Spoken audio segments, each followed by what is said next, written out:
Confidence comes from consistently pushing myself and leaving no gap between what needs to be done and what I do. And on day 1962 in a row of running every morning, look who's out here with me. Not a soul. That's just fine.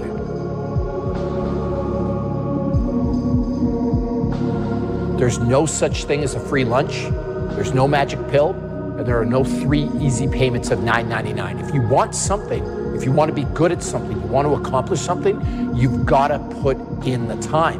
And the minimum amount of time that you can put in is an hour a day of dedicated practice for 6 straight months. If you want to be good at something, you've got to do it every day. Like, we look at people like LeBron James.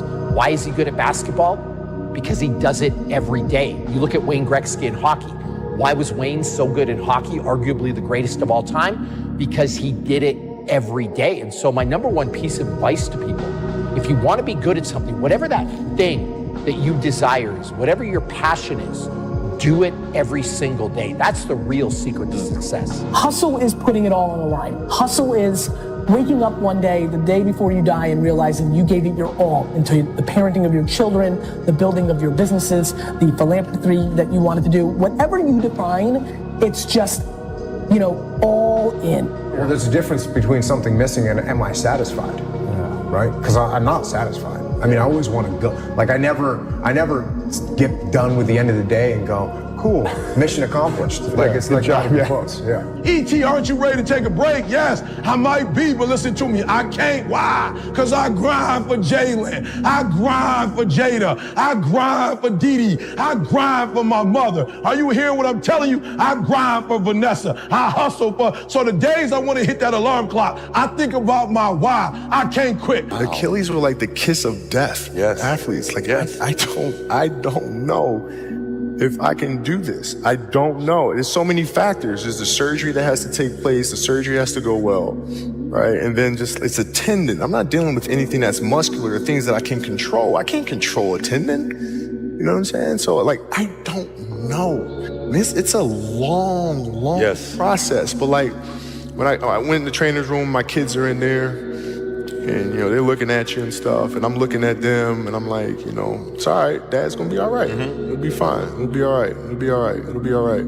As a parent, you gotta set the example. You gotta set the example. This is another obstacle. This obstacle cannot define me. It's not gonna cripple me. It's not gonna be responsible. Cannot define me. It's not gonna be stepping away from the games that I love. It's not define me. It's not gonna be stepping away from the games that I love. That's my situation. It's not gonna be stepping away from the games that I love. That's my situation. It's not gonna be stepping away from the games that I love. That's my situation. It's not gonna be stepping away from the games that I love. That's my situation. When they don't have no more, when it's over, when they're tired, when they're frustrated, when they're ready to give up, when they spend their lives without frustrated, that's when they get started. Are you hearing me? It's when you have nothing left. It's when you depleted all your money, when all your energy goes, when you have nothing left. That's when it's showtime. When you find the way out of no way, when you find breath that you don't have, when you find energy that did not exist, when you want this thing as bad as you want to breathe, that's when you find a way.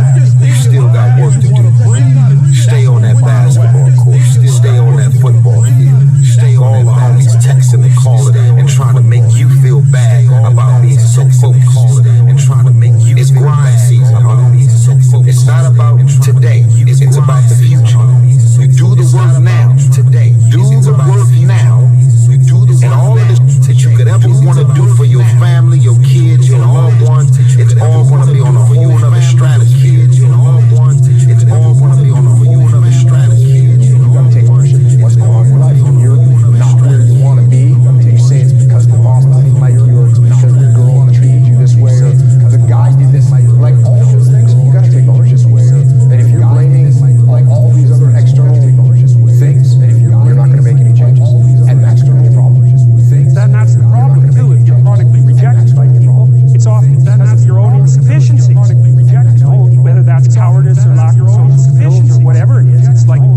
cripple you and kill you only made you strong.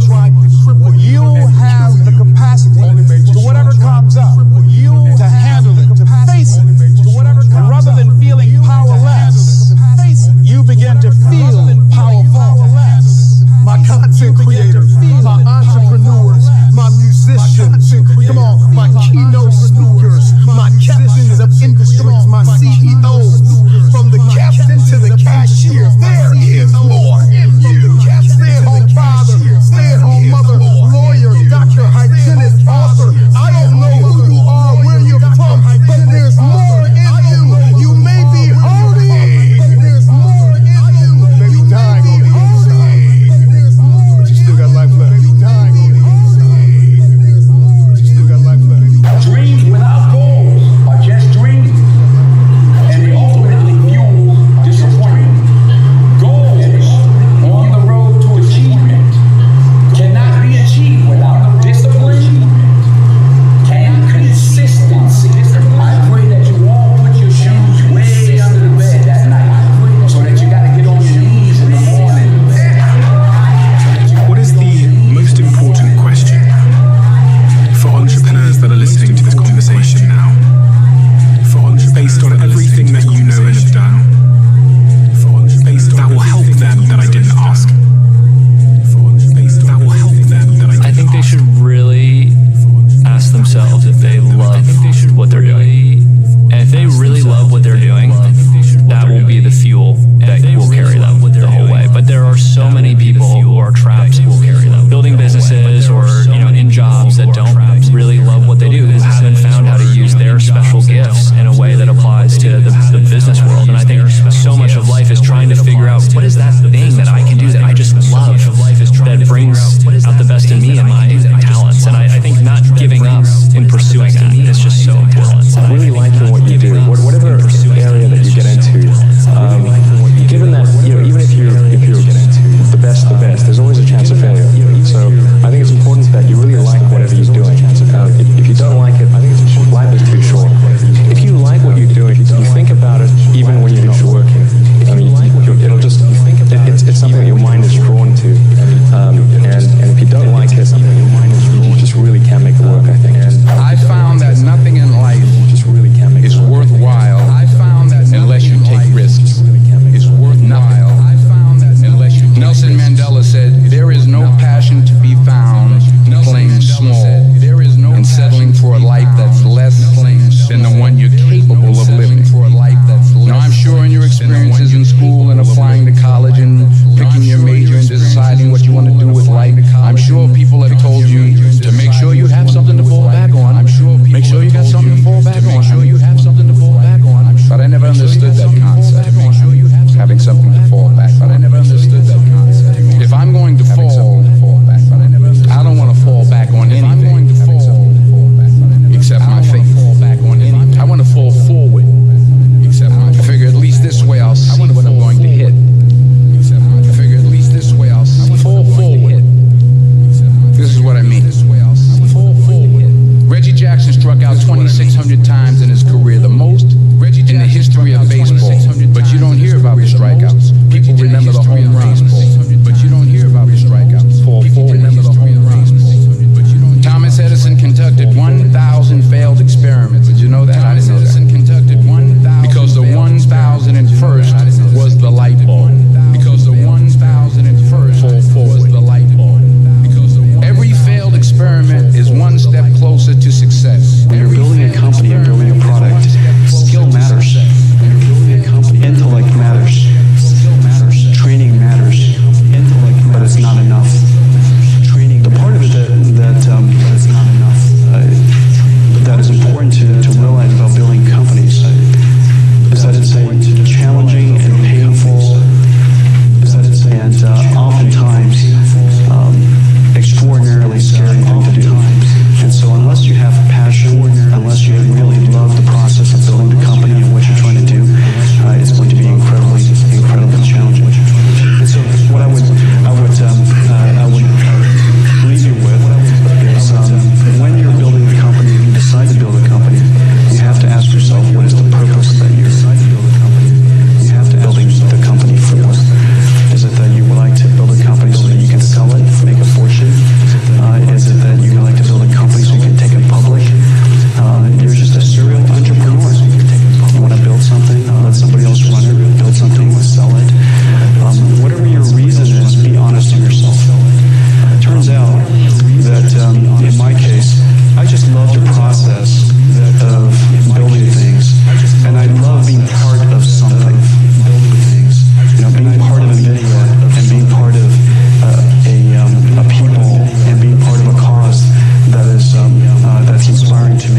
started to get going. What we've got to do is, boom, just like that, move into action. See, if you don't get started, you're never going to get finished.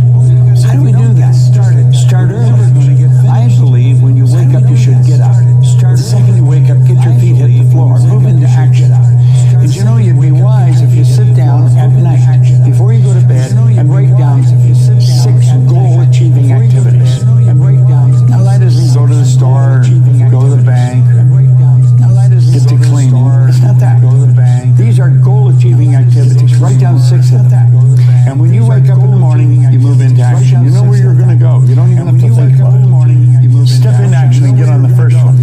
When you get it done, forget it and go to the second one. Don't think about the first one. Focus on 2. Don't even think about 3. When you get 2 done, go to 3. But knock them off one at a time. If you don't get them all done, just move them over on to the next day. And that doesn't mean if you only get 3 done, then you have 9 the next day. And that doesn't mean 3 of the 6 that you're going to do the next day. 6 goal-achieving activities. And when you wake up in the morning, move into action on them. Quit holding yourself back. Don't wait. You say, well, I really don't know how I'm going to. Get started, and the way will show itself. It just appears. I have found when you get started, when you move into action, everything starts to happen around you. If we're not creative enough, if we don't push it hard enough, we've got to have some failures. And so we don't really want to have all hits. And clearly got the first ones are hits.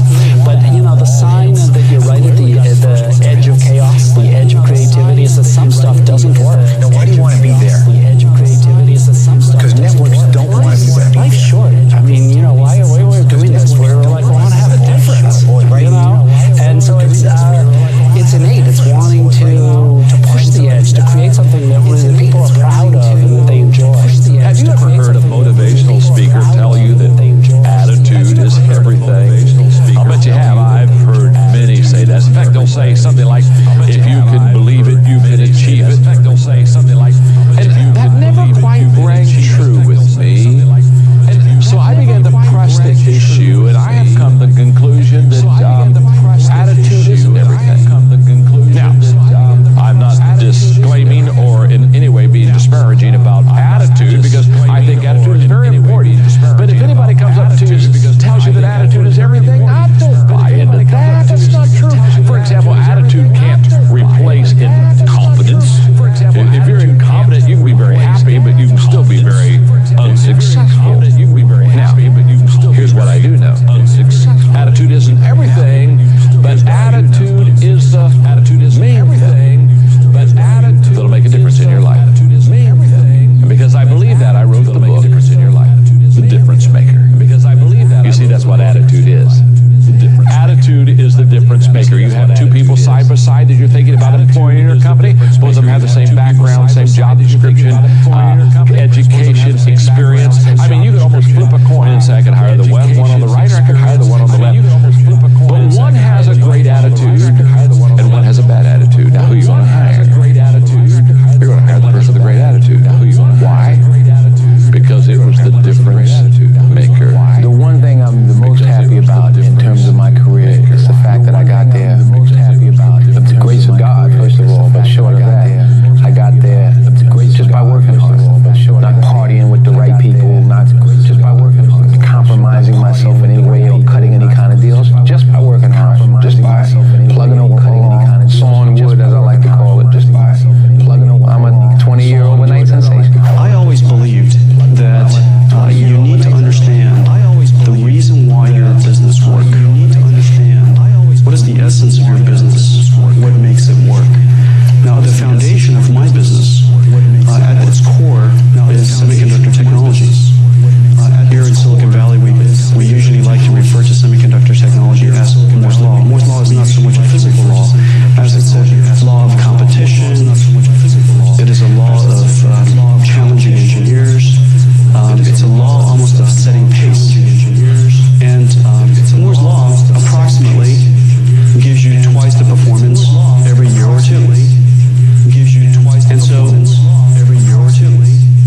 understand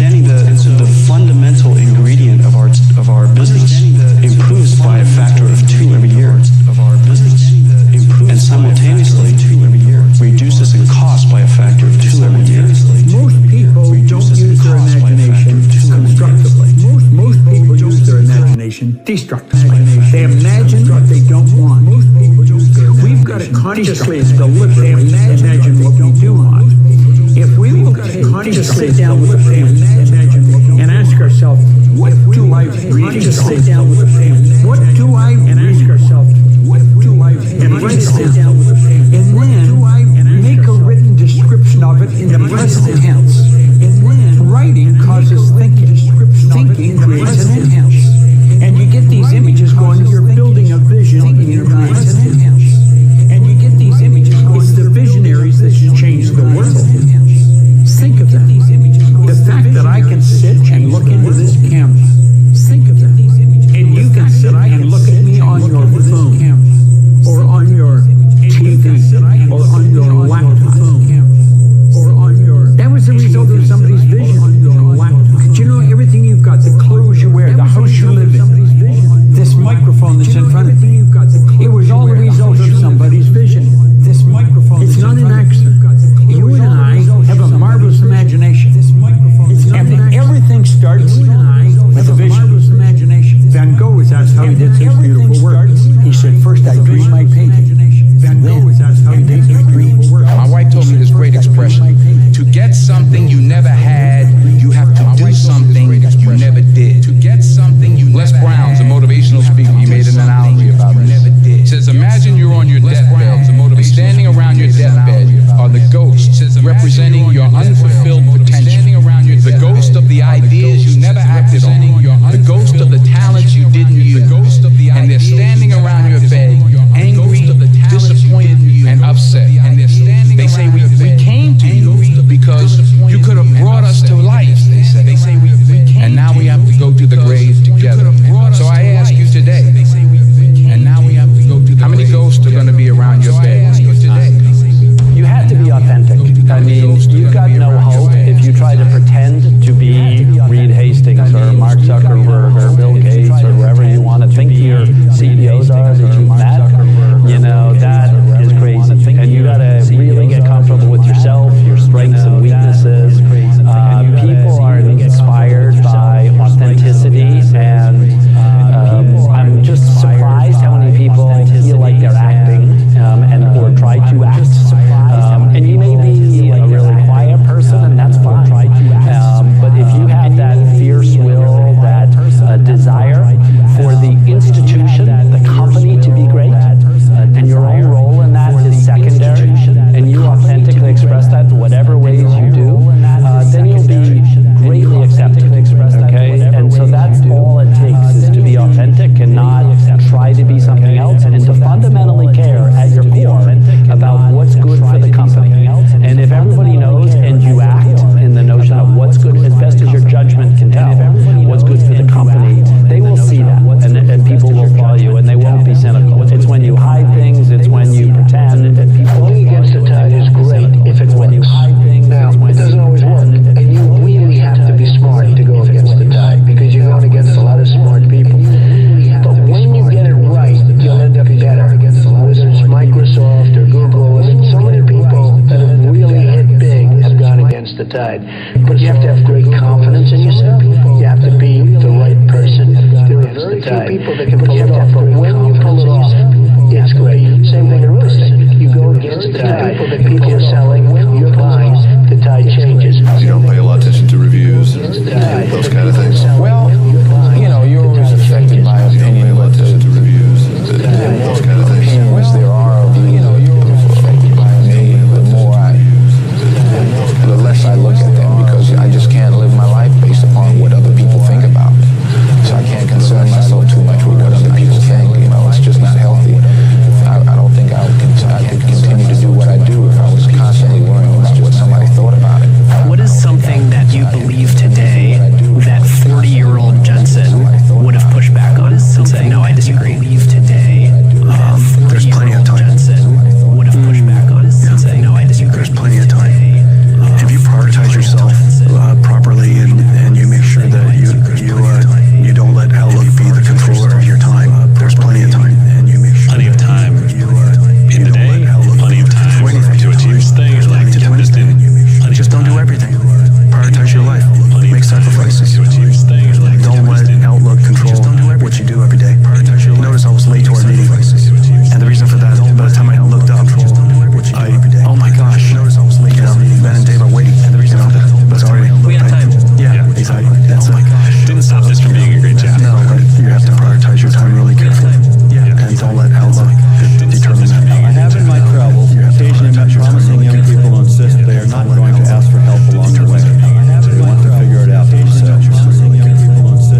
kids together after all these years. What a great, sometimes you just click with people, and that really happened for me and Bobby. I think we both had very different perspectives. We had different strengths, but man, if I can get, words of wisdom from Bobby or his advice, there's almost nothing more valuable, to me. So I think, the way that he thinks, his creativity, it just kind of complements mine, and I think we're able to just feed each other in terms of how we think about growing the business or evolving the product or investing in some crazy new technology or something like that. And we just love working together. I mean, that was the big takeaway from Future Freshmen. It was like a total disaster, but we were like, man, this is so fun. This is awesome. And then I think that learning that wow, okay, we found something we love doing, we love working together. That's been kind of the cornerstone of the whole thing. The most important thing is you have to, there's two sides, really sort of the intellectual or mental side. You have to pick a business that has a niche. You have to have a reason to succeed. You have to be something like we were doing, say, Japan can beat Germany in the manufacturing of this type of a product. That was the niche, really. And then on that, you just have to have a total and complete passion, because there's going to be so many dark moments. I think the dark moments are true for any entrepreneur or any startup company. I'm sure that you talk to Steve Jobs and Apple, you can see many, many dark moments. Ours happen to last a little longer than most of them, but you really emotionally have to be prepared for those dark moments. I think every entrepreneur I've ever spoken to would echo that there are dark moments when everything's on the line. That's the life of an entrepreneur. And if you're going to be into it, you better be prepared for that. All over the world. I mean, all over Asia, China, South America, North America, Europe. And I'm always asking people, what do you really want? And I have found most people don't want to be really wealthy. What they do want is they don't want to have any financial concerns. If they want to buy a new suit, what they going to get one. If they want to take a trip, they can take the trip. If they want to buy a new car, they can get the new car. They don't want to just run out and spend or buy. They don't want to have any financial concerns. They don't want to just run out and spend. Or buy. They want to wake up in the morning excited about how they're going to spend their day. And the third, they want to mix with people who are upbeat and they want to mix creatively productive, who are upbeat. Those are the three things that people really want. Creatively productive. So, in answer to your question, if somebody's watching, what's the first thing they should do? So, in answer to your question, if somebody's watching, the first thing they should do is understand why we have goals. Not just to set a goal, because most people don't set goals right. Why we have goals. They're operating with a limited level of consciousness, so they're thinking, if I could get a little more money, and if I could get him to help me and her to help me, and this happens, then I could do this. Could get a little more money, and if maybe this is get a new car, and this happens, then I could. What we've got to understand is we're trading our life for our goals. Literally trading our life. What we've got to understand, would you trade your life for a car or a house? I don't think so. Usually in companies, there's a notion of a hierarchy, a set of objectives, a quarterly plan. So we had none of that. Our theory was that the leadership, particularly the bottoms-up leadership, really should be empowered by what we were doing, and we'd see how far they get. We didn't have an 18-month strategy. We just kept iterating. What I learned from this is that fast iteration is the key. The most important thing to do is every week, a new product, a new idea, just keep pushing. You'd be amazed how much progress you make in 3 months or 6 months. You have to have a vision. This vision has to be based on understanding about the dynamics of the market globally, and then you have to pursue this vision. No matter what, you have to build motivation inside your company.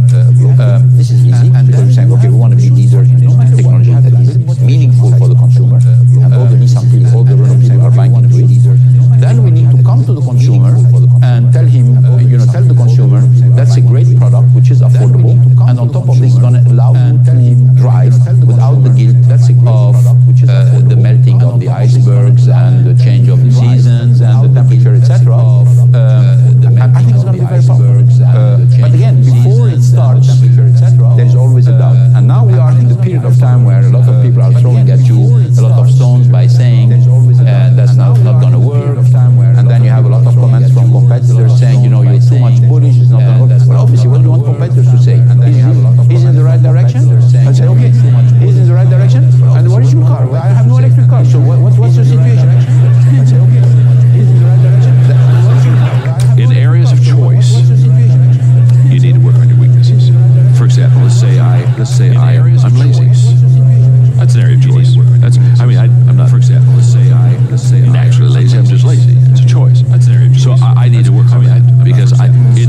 choices, you can make vast improvement and you can make fast improvement. I've never heard this distinction, by the way. In choices.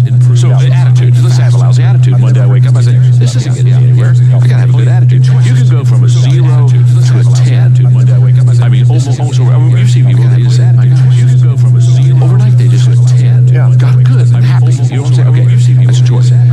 Fast growth in choice. Got good. I'm happy. In giftedness, DNA, wiring, in choice. Got good. I'm happy. In giftedness, your growth is very small, and it's very slow. So I think, for example, a person can maybe increase their giftedness skill set, maybe 2 numbers. A person can maybe. So if I'm a little bit above average, I'm a 6. If I really work hard, I can become an 8. But an 8 is powerful. 8 has a huge return. So what I tell people is in areas of giftedness, that's where you have to work on your strengths. If I'm a 2 in something, I'm very weak in a skill. If I worked hard, I could only become a 4 and still be below average. And so what I tell people is you got to ask yourself, is it going to give me the return? So in the area of strengths, you got to pour yourself into the things that you're already good at, because that'll really set you apart from average. But in areas of choices, go for those weaknesses, because you and I don't you know people that are highly skilled, but they have a lousy attitude, or they're not self-disciplined, and they're never going to get anywhere. They're never going to get anywhere because they didn't. So in areas of choices, work on your weaknesses, but in areas of strengths and skills, just work on your strengths. I would say I've always believed that a strong mission statement is really important, and I have to say we've never succeeded at it. It's like this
discipline. There is nothing which you cannot do. It requires a lot of discipline. I mean, obviously, because you're going to move from one world to the other, from one culture to the other, from a completely different company. You have jet lags, organization.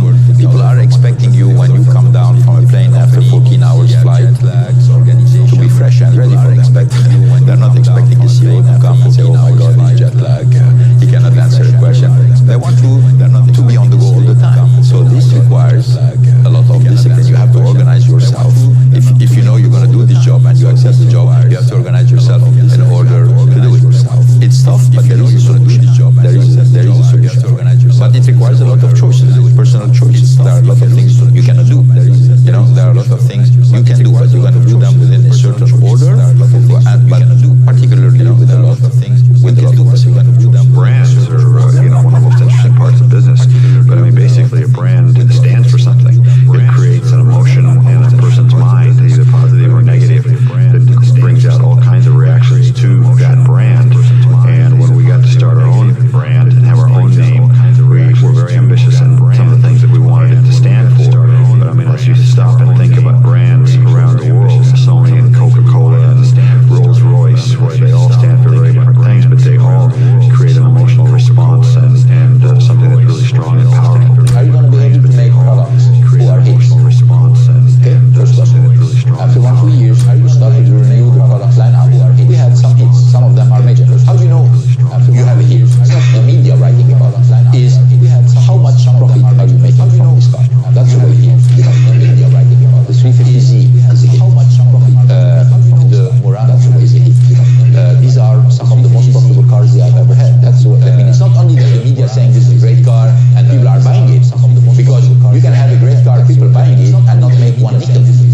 It doesn't mean that it's a hit. You can have a great car. The real hit is the product has to be successful, but at the same time you need to sell as much as you think the potential is, and make one same time. That's the real demonstration of it. The thing which attracted me to Google and to internet in general is that it's a great equalizer, right? And so to me, always been struck by the fact that it's a great Google search worked the same as long as you had access to computer with connectivity. If you were a rural kid anywhere, or if you were a professor at Stanford or Harvard, and to me, I want Google to strive to push to do that, not just build technology for a certain segments, right? For me, it matters that we drive technology as an equalizing force, as an enabler to everyone around the world.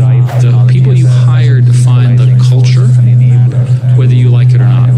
So Larry and Sergey, when they started the company, said we need to have really smart people, so they hired a rocket scientist, and they hired a medical doctor, and they hired a Stanford graduate who had been a professional football player, because they figured that they wanted normal people who had done something exceptional. So in my case, I was a pilot, and I had done other things, and they said, okay, you're good enough. The CEO has to have something besides being a CEO that makes them interesting. And everyone had something. I would go around and I'd say, well, what's special about you? It's like Sesame Street. What's special about you? And what's special about you? But there was always an interesting story. So another lesson I learned is that you don't hire generic people. You hire people who've had some kind of stress or achievement or whatever. The best people hire, by the way, are CFOs who've gone bankrupt. Because boy, have they been through the war. And on the CFO side, on the finance side, you want somebody who's not going to happen again. And you only go bankrupt once, by the way.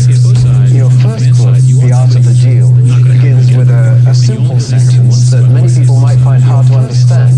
You say, I don't do it for the money. Can you explain that? Well, I do it because I love it. If I didn't love it, I wouldn't do it. I have bad days, I have good days, I have days somewhere in the middle. But the end result is I love what I'm doing, and I don't do it for the money. And I make money because probably I'm not doing it for the money. I do it, and I do it well. I'm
starts from doing one thing really, really well, but you'll recruit better with a broader vision that's credible and that you can articulate. But go back to that selling the dream.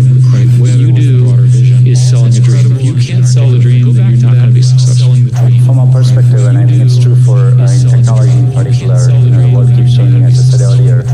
So, a big part of what I focus on at any given time is, making sure we are innovating and building products for the future. It's just got to be a normal course of how you think. And so, we're constantly thinking about what to do next. So, Android is very popular. People are using smartphones. But, I always sit and think about what is the next version of how people use computing, right? And so we are thinking about, things like virtual reality or augmented reality. So these are all new areas that we are constantly thinking about it. And so you have to do that on a constant basis to push forward. I think most people are confused about money. Most people don't have a healthy relationship with money. There are the people who think that money is everything, that money is the only important thing in the world, and you need to chase it down, and it's your duty and responsibility and obligations. Like, it's number one. The person walking into my house, my place of business, that's my next suit, that's my next payment, that's my next whatever. It's only focused on money. And there's other people who think money is the root of all whatever. It's only focused on money. And that money is a bad thing. Money is a tool. Money helps you get a lot of things done. Money helps you go places. Money helps you accomplish your mission. Money needs to be in your top 5. It's just not number 1. Money needs to be in your top 5. If money does not become important at some point to you, if it's not in your top 5 priorities, you'll never make money, and you'll always be by yourself, struggling, trying to figure out how to make something work. But it's not number 1 either. If you put money above all else, you'll end up doing a lot of work that you hate, and you never get good at it just because you're chasing opportunities. This is a big reason why so many entrepreneurs fail. You're just chasing the hottest thing for this year that you don't have a passion or interest in, and then you lose because the people who love that destroy you. When I first started doing this, helping entrepreneurs, I never thought I was going to make money. My first speaking gig, my first option to help people was in Canada, in my hometown of Toronto, was at a YMCA. It was a free event. They had an entrepreneurship program. They asked me to come speak to their members. It was free. I wasn't getting paid to do it. I just wanted to help out. I just sold my business. I wanted to give back. I was saying yes to everything. She didn't even know what I wanted to do next. And so I show up. And it's this big room full of chairs. And only 3 people show up to that first event. Only 3 people. And other people to do. And only 3 You're lucky in life when you find it. And you can't guarantee you're going to find it in your first job out. But I always tell college students that come out, I say, take the job that you can't guarantee you're happier if you've got 2X instead of X. You're probably making a mistake. I mean, you ought to find something you like that works with that, and you'll get in trouble if you think that making 10X or 20X is the answer to everything in life, because then you will do things like borrow money when you shouldn't, or maybe cut corners on things that your employer wants you to cut corners on. It just doesn't make integrity, or maybe intelligence on things, and energy. And he said if the person didn't have the first 2, that the latter 2 would kill them. Because if they don't have integrity, you want them dumb and lazy. You don't want them smart and energetic. It never bothers me if people disagree with what I thought. As long as it fell into the facts. I mean, there's a whole bunch of things I don't know anything about. I just stay away from those. So I stay within what I call my circle of competence. I just stay away from. Tom Watson said it best. He said, Hudson, I just don't have a problem sitting with Tom Watson said it best. Somebody says, you're wrong on something. I go back and look at the facts. Your points of IQ or having an extra course or 2 in school or anything of the sort. You need emotional stability. My dad is a 100% default cynic. My mom is a 100 both of their eyes. You need emotional stability. And so I understand. So to be honest, I'm grateful that I skew more towards optimism. It's what Nor does, unless you're delusional and optimistic, right? But I was so grateful that I got into my dad's sphere of cynicism, right? Because what it did was it allowed me amazing. I think I'm crazy practical. It's why for 25 years I've built businesses, never borrowed money, never lost money. I'm always practical. And I think that's a kissing cousin sometimes to cynicism. And I think that, I have a friend who's like, I'm cynical. I'm like, you're practical. And I think that's a kissing cousin. You got a little hint of cynicism. And I think, I'm optimistic, but I'm not delusional. Depending on how well you want to do, particularly if you're starting a company, you need to work super hard. Starting our first company, instead of getting an apartment, we just rented a small office and we slept on the couch. working 50 hours and you're working 100, you'll get twice as much done in the course of a year as the other company. We are not a company that normally China call. We call ourselves a company running a platform, a company that is running an ecosystem. We are almost everywhere. People say, Jack, you are in the B2B and B2C and you're calling C2B. Not because we're greedy, not because we want to do it, because we have to do it. If we do not do it, China e-commerce in the years will collapse because we have to do it. I remember 9 years ago when I started Alipay, people say, Jack, don't touch the financing sector because it's illegal, you may be in prison. Alipay, people say, Jack, don't touch the financing sector. And we taught ourselves if we don't do it, the China e-commerce will always like a chat rule. Everybody say, it's a good thing and I don't pay, you don't get the things. So I say, well, put me in the prison. Let's make sure that Alipay, the payment solution works. And people say the payment solution is such a stupid idea. It's an escrow service. I say you hold the money and you get the things. You pay the money. If you don't get the things you want, return the money. They say it's a stupid product. And I say, as long as you return the money. To some degree. If you just accept the probabilities, then that diminishes fear. So if you just accept the probabilities, and I just accepted that probably I would just lose everything, and I just accepted. But that maybe would make some progress. I would just lose the baton and keep moving it forward.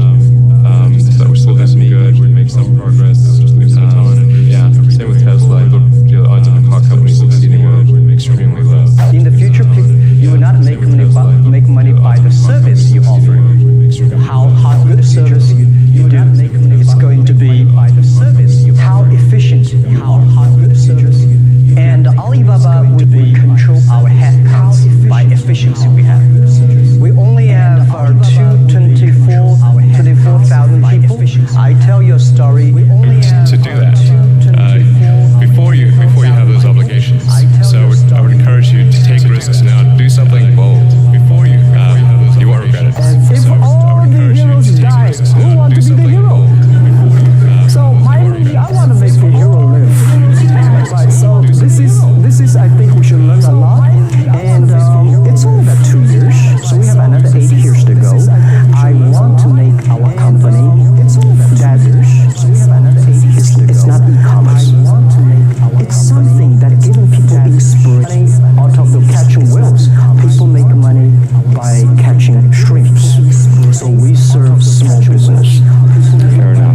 By catching just say the top 3 ways, the best ways to multiply money. Fair enough. Get rid of the top 3 ways. At some point, you got to quit being a saver. You got to start being an investor. Get rid of it. Debt is money. Please understand me. In 1971, when Nixon took the dollar off the gold standard, money became debt. So the rich know how to use debt to get rich. And that's what I do. And other guys will tell you get out of debt.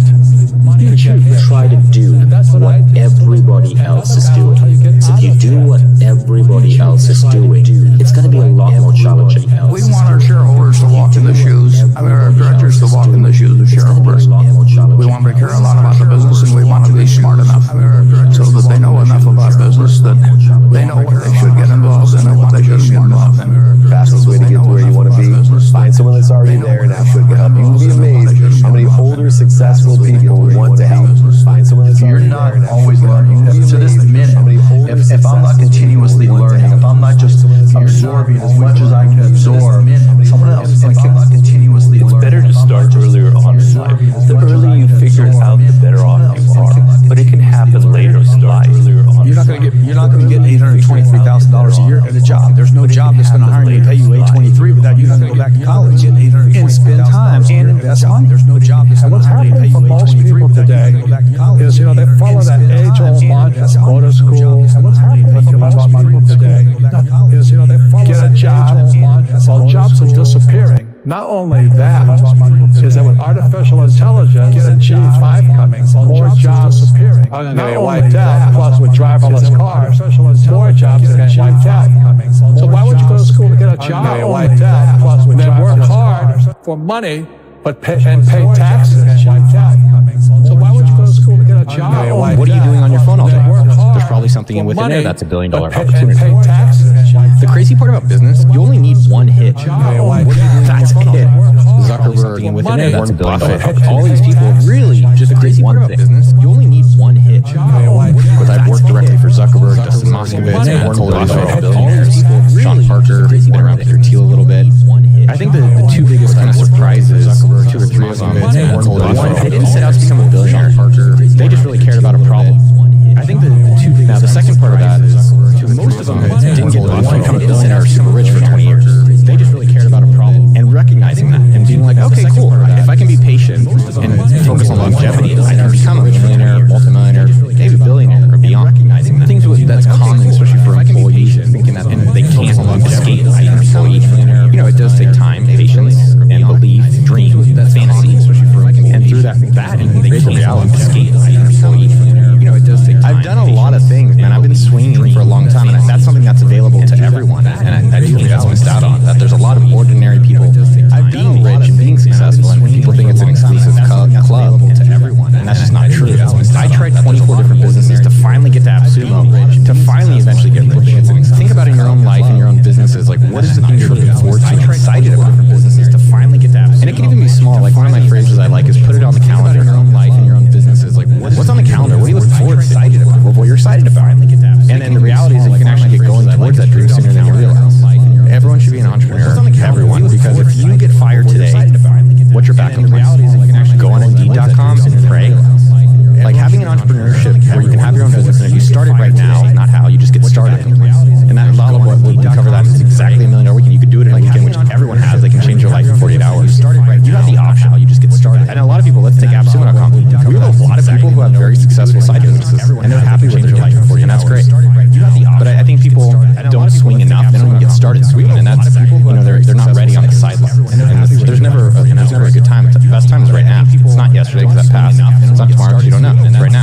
There's 3,100 billionaires on the planet. There's never a good time, which is not that many. It's not yesterday. So if you want to meet one and learn from one, that's a really great cheat code of life. And they're accessible. And so, taking a step back around interviewing billionaires on our YouTube channel, and then myself running almost $100 million a year business at AppSumo.com. And so, it's the power of asking is the most powerful thing that no one is really improving on or really getting started on. And that's available. There's no exclusivity on it. The upside of asking is unlimited, and the downside is a moment of discomfort. The second thing with this YouTube channel from interviewing billionaires and millionaires is that there's so many different ways of getting rich. I thought that everyone else you can only get rich on the computer and on these world wide webs. I didn't know how to do it, but I thought that was the only way. And so through the YouTube channel, it's been so powerful and so special. There's Larry Janeski. He's making $600 million a year on basements. You have this lady Jan, which I guess it's kind of funny. Her name is Jan. She does jam.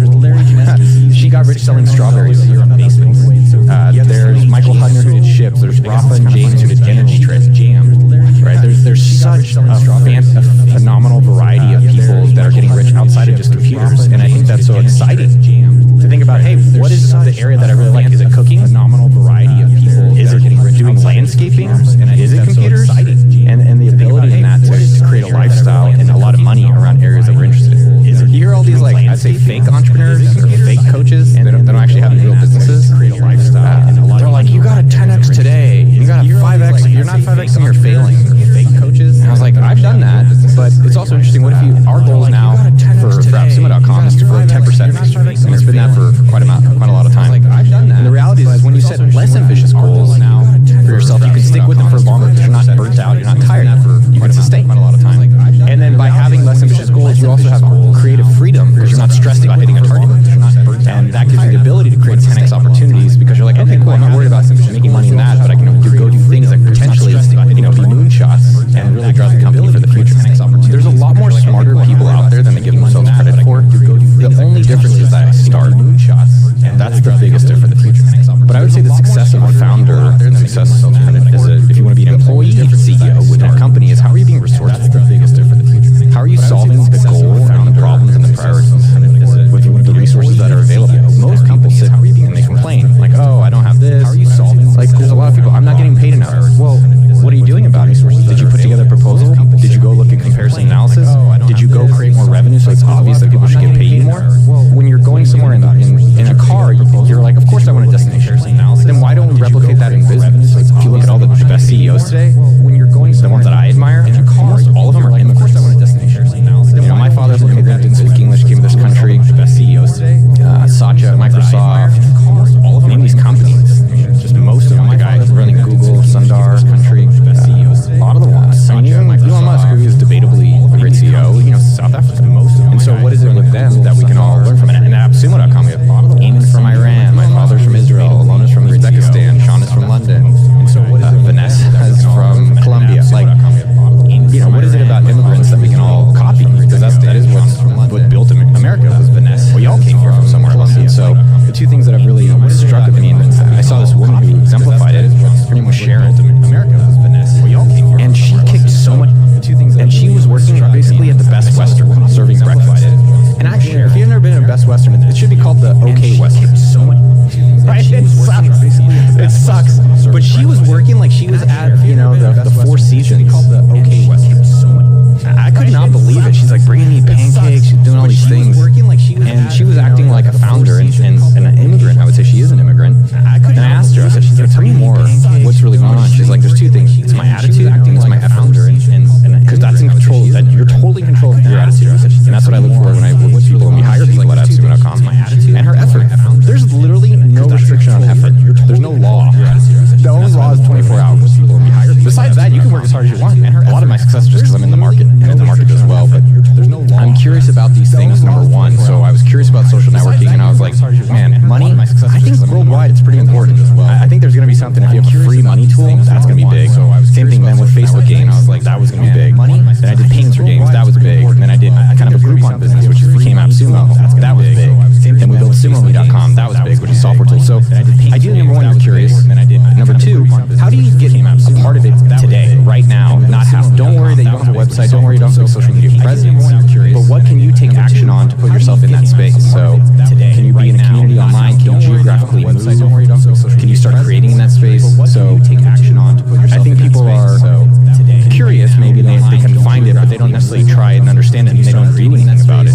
And I think the biggest thing for everyone out there is, what are you doing on your phone all day? There's probably something within there that's $1 billion opportunity. Same thing on what you're doing outside. Same thing what you're watching on content. And just being a little bit more curious and taking action around that. That's $1 billion opportunity. I think money is very sensitive, and I think we're taught a lot about how to create it. But definitely there's much more there as well, how to enjoy it, different things that people enjoy.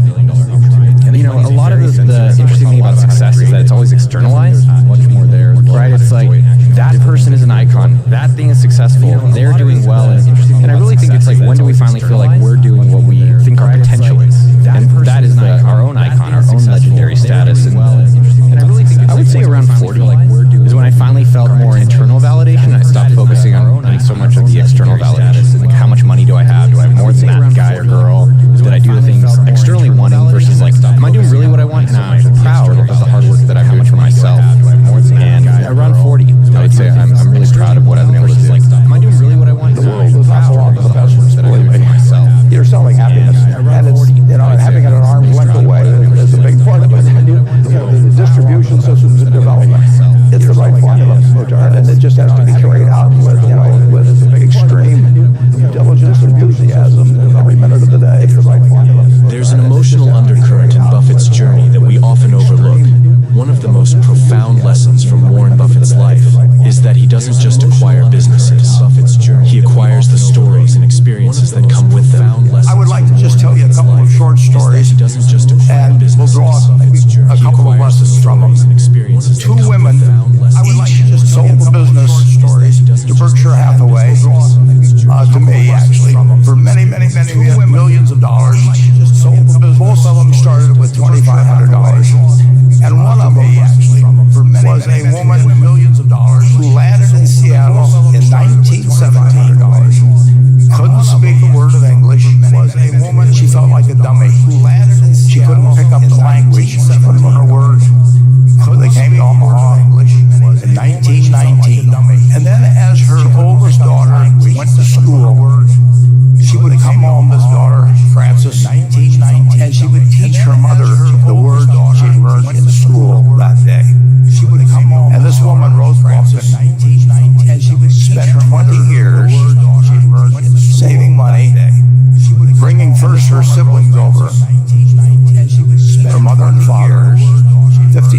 at a time. She sold used clothing to her siblings over. She had 4 children during this period. And by 1937, after 20 years, she saved $2,500. She went to Chicago, and by 1937, she bought what she could have furniture. Her dream had always been to open a furniture store. She went to Chicago, but with the same spirit that the people in this room had about having a dream and working to accomplish that dream. But with the same spirit, she built a business which she sold to me in 1983 for $60 million approximately, and which did $1.5 billion worth of business last year. $60 million. The 4th generation was working in that business. Did $1.5 billion. This woman, both brought she worked for me until she was 103. Then she retired and she died the next year, which is the lesson. All of Berkshire's managers. She worked for me until she was a premature retirement. You can't tell what's going to happen here, which is the lesson. But Mrs. B, all of Berkshire's managers, with her $2,500, premature retirement. One further fact about her: she could not read or write, and she didn't bring anything unique in furniture, but she brought a determination to succeed. And I saw one other woman who did a similar thing with $2,500. I paid her hundreds of millions for her business. And today I'd like to tell you about a similar thing with one other small business person. This person I went to buy his business from him today, and he turned me down, which was very wise. This was a fellow who was born about 8 years before I was. And he was born in 1922. This was a fellow who was born about 8 years before. Was a pretty good athlete. He was born in didn't like school much. 22. And I'm going to tell you one thing early in the story. Maybe you can figure out who the guy was. Pretty good athlete. The company he built school much.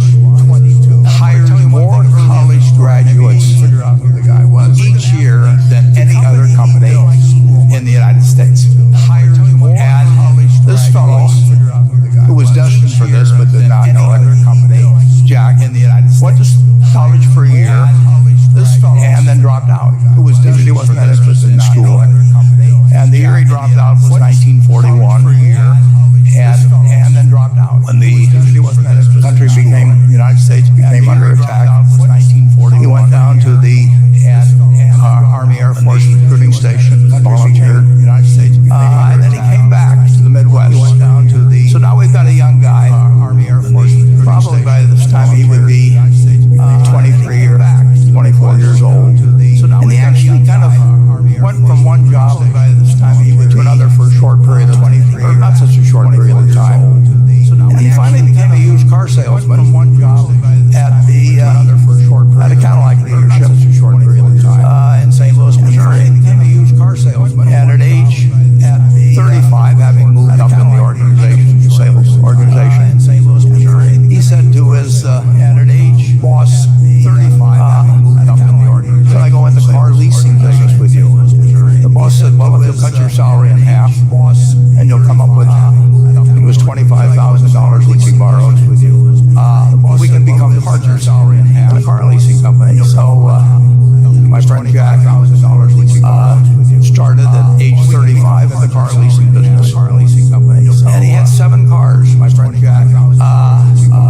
It was pretty slow. In fact, one of the things he did was whenever the phone rang, he let it ring 3 or 4 times so people would think that he was very busy. In fact, answering other phones was whenever the only call he was going to get all day. So his first venture was okay, but it wasn't really going to go anyplace. And there's a lesson in this for all of us. So his first venture at age 40 was okay. He decided with 17 vehicles, 17 cars, he was going to go into competition in the rent-a-car. And he's got 17 cars. And his cars aren't any different than theirs. I mean, he's buying them from General Motors or Ford or Chrysler. And he can't get the airport locations. Those companies have them all sold up. But he was determined that he would basically offer the customer, can't offer him a different car, but he can offer them basically friendlier service than they've ever seen. And so he started the company. He named it after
customer. He managed to take very ordinary cars and turn them into this extraordinary business from virtually nothing. But at the age of 40, with all of that experience behind him, he found the golden key, and he took a very ordinary business and turned it into an absolutely extraordinary operation. And just like Mrs. B. Roosevelt did with furniture. Buffett's journey isn't just about balance sheets and profit margins. It's about connecting with the human side of business. It's a lesson in understanding the emotional investment that every business owner has in their creation. Connecting with the human in a world driven by cold calculations and cutthroat competition, Buffett's approach offers a ray of hope for every entrepreneur. It's a reminder that behind every business, there's a heart and soul that yearns to leave a mark on the world. Buffett doesn't merely acquire businesses, he becomes a part of their story. It's not just about numbers, it's about the people, the employees, the customers, and the communities that these businesses serve. It's not just about numbers. Isn't whether you get the greatest business idea in the world the first time out. The test is whether you keep learning as you go along, what your strengths are as what you can do for your customers, what you can bring especially to the party. And to do that, you need the education that I know you've received through 10,000 small businesses, but the education you need a genuine desire day in, day out to delight the customer. For entrepreneurs and business owners, this is a powerful lesson. It's a testament to the value of building meaningful relationships in the business world. It's a reminder that success isn't just about what's in your bank account. It's about the impact you have on people's lives. So, as you navigate the world of business, remember this. Your journey isn't just about numbers and profits. It's about the people and the stories that enrich your path. Success isn't just about building wealth. It's about building a legacy and the profound lessons from the hearts of those who've walked the entrepreneurial path. We hope this video inspires you to follow your entrepreneurial dreams. What was your favorite part of the video? Let us know in the comments, and make sure to like and subscribe to keep up with our latest videos. There are almost certainly a lot of things that you're doing that are going to keep you bright. I've done a lot of things, man. I've been swinging for a long time, and that's something that's available to everyone. And I do think that's missed out on. That there's a lot of ordinary people being rich and being successful, and people think it's an exclusive club. And that's just not true. I do think that's missed out on. There's a difference between wishing for a thing and being ready to receive it. No one's ready for a thing until they believe that they can acquire it. There's a difference. Now you're in a solution-oriented mindset. People that get wealthy, let me tell you right now, all they think about are solutions. How do I solve this problem? Because you are, if you're wealthy, you must remember you're paid in direct proportion to the difficulty of the problems you solve. And if that's true, you better get very good at solving very difficult problems. And if you have something that's holding you back, like I'm not as smart as a lot of people, and that's true, really pisses me off. But the reality is, pissing and moaning about it is not going to make me any smarter. All I can do is go make the most of what I have. Entrepreneurs have one thing in common. They keep going. They'll change the rules. They'll reinvent them. You know, they don't just take one answer. So a real entrepreneur, it really makes no difference which country change rules. They'll reinvent. You know what I mean? It's just a mindset. They don't just take one answer. If you mess with me, they'll find a way around it. They make no excuses. They take total responsibility for their lives. In fact, many people that fall into that category will take responsibility for things that clearly don't even have anything to do with themselves. In fact, many people that fall into that category are spending all of their money. That's habit number one. You're spending all of your money on liabilities and not assets. So the key is to understand what an asset is, to understand what a liability is, and to buy appropriately. An asset is something that when you buy, it's going to go up in value and not cost you money, or even pays you money. More money, obviously, than it costs to buy. It's if you have a liability, it's the exact opposite. So the classic example of a liability is a car payment. The second you drive a car off the lot, it's going down in value and with very rare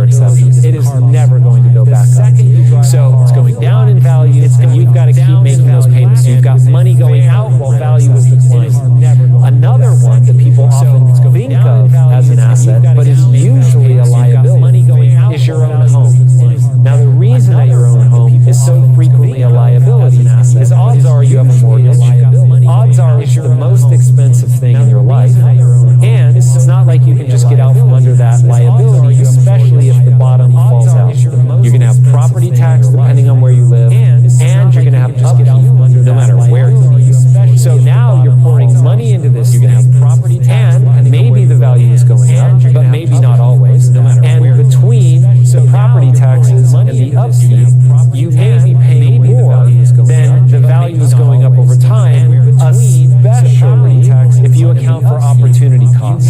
So the odds of your house after taxes, fees, upkeep, all of that, being a better use of capital, if you're living in it, being a better use of capital than taking that same money and putting it into an index fund or something like that, a diversified portfolio, let's say, the odds of the house returning more on that are very low. Unless, obviously, if you get into rental properties and things like that, you're not living in it. So now it can actually generate cash flow. Well, then it's just a math equation. A lot of people are chasing content creation, or they were chasing crypto last week, so they're chasing blogging years ago, and now AI, everyone's chasing. And so content creation, what I'd recommend for other people out there, and I've been able to do this literally chasing blogging, and I've chosen so many trillion-dollar markets to be around, and a lot of my success is just because I'm in the market, and the market does well. I'm curious about these things, number one. So I was curious about social networking, and I was like, oh, that's big, because I got onto it, and I felt like I was able to see, like, wow, you can connect with the entire world, even though there wasn't really an entire world at that point. So curious, same with Mint.com. I was like, man, money, I think worldwide is pretty important. I think there's going to be something, if you have a free money tool, that's going to be big. Same thing then with Facebook games, that was going to be big. Then I did payments for games, that was big. And then I did kind of a Groupon business, which is came out of Sumo, that was big. Same thing, we built SumoMe.com, that was big, which is software tools. So ideally, number one, I'm curious.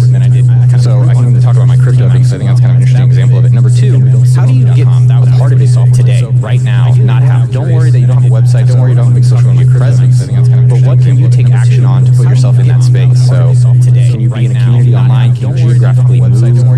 Can you start creating in that space? So I think people are curious, maybe they can find it, but they don't necessarily try it and understand it, and they don't do anything about it. So even with crypto, I think people got involved. I heard about it in 2012, didn't do anything. I thought it was stupid. And then in 2016, I had to buy an illegal NFL stream. That's how I got into crypto. And so I bought this illegal NFL stream on a website, seasonsforyou.com. And I saw the power of what this could be. And then I started buying it. And that's where it's now become a multi-million-dollar portfolio. And I think the biggest thing for everyone out there is, what are you doing on your phone all day? There's probably something within there that's $1 billion opportunity. Same thing on what you're doing outside. Same thing what you're watching on content.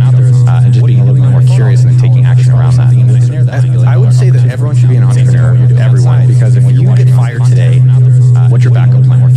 Go on Indeed.com and pray. I would say that like having an entrepreneurship where you can have your own business, and if you start it right now, not how, you just get started. And that a lot of what we cover that is exactly $1 million weekend. You can do it in a weekend, which everyone has. They can change your life in 48 hours. You have the option. You just get started. I know a lot of people, let's take AppSumo.com. We have a lot of people who have very successful side businesses, and they're happy with their life in 48 hours. And that's great. And there's other people like myself that were always frustrated having a day job. And so I wanted to create work that I didn't have to work at. And that's great. I do believe there's a misconception and something that most people get wrong is that you can't do what you enjoy, have passion, or dream about, and make a lot of money doing it. I don't believe that. Well, when I make $1 million, I keep it long. And the reason is because I don't make it by working for money. See, if you work for money, you're taxed. So that's why lesson number one at Rich Dad Poor Dad is to rich don't work for money. What we do instead is we create businesses as entrepreneurs. We acquire real estate. I don't invest in stocks. Rich don't work for money. So the reason is because as entrepreneurs, I have more control over my income, how much I make, and how much I pay in tax. And because I'm an entrepreneur as well as an investor in real estate, I pay zero tax. So every time I make, let's say, $1 million as an entrepreneur, I immediately invest in real estate and have a 4-to-1 step-up. So I put $1 million in real estate, I get 400, I get 4 million in the bank. That's why I love banks. But the banks are screwing everybody else. We are all the same. Everywhere in the world. I don't care if you go into China, go into Kosovo, go into Buenos Aires, go into New York. We are all the same. We look different. We sound different. But when you get past the culture, and culture is nothing but group habit. That's exactly what it is. When you get past the culture, we are all the same. There is one mind. And there's not millions of minds. There is one. And we are an individualized expression of it. And when we tap into that universal mind, it operates by law. The idea must move into form. That's one of the first laws of the universe. And perpetual transmutation of energy. You understand that winter never follows winter. When the tide goes out, it always comes back in. I got a beautiful Japanese maple just outside my studio at home. Every fall, the leaves fall off that. And every spring they come back. All the great painters, Rembrandt, Van Gogh, all of them, they were inspired to do the great work. We have to understand that whatever Rembrandt or Van Gogh used, we have available to us. We're God's highest form of creation. Spirit flows to and through us. It's our responsibility to decide what we're going to do with it. I think we've got an obligation to do great work through us. We're only here for a short time, not long to decide, and we've got the faculties and the ability to do great work. I think we should. Entrepreneur, right? It's one of the most overused nonsense terms out there. You can become anything. Lots of different opportunities, but you got to try to find these new fields, these new things which are emerging. Now, here's the good news, right? According to futurist Peter Diamandis, between 2022 and 2026, the world will see as much change as between the year 1900 to 2000. 2022 and 20. In 4 years, starting next month, we're going to see as much change as between the years 1900 to 2000. The new technologies, new opportunities, new things are going to emerge. The whole field of Web3 emerging right now. Truly bad news. There's going to be massive disruption across companies all around the world. But if you're an entrepreneur, aspiring entrepreneur, it's good news, because there's going to be so much change and so much opportunity for you to disrupt the established players. So the mastery is about your high level of skill, right?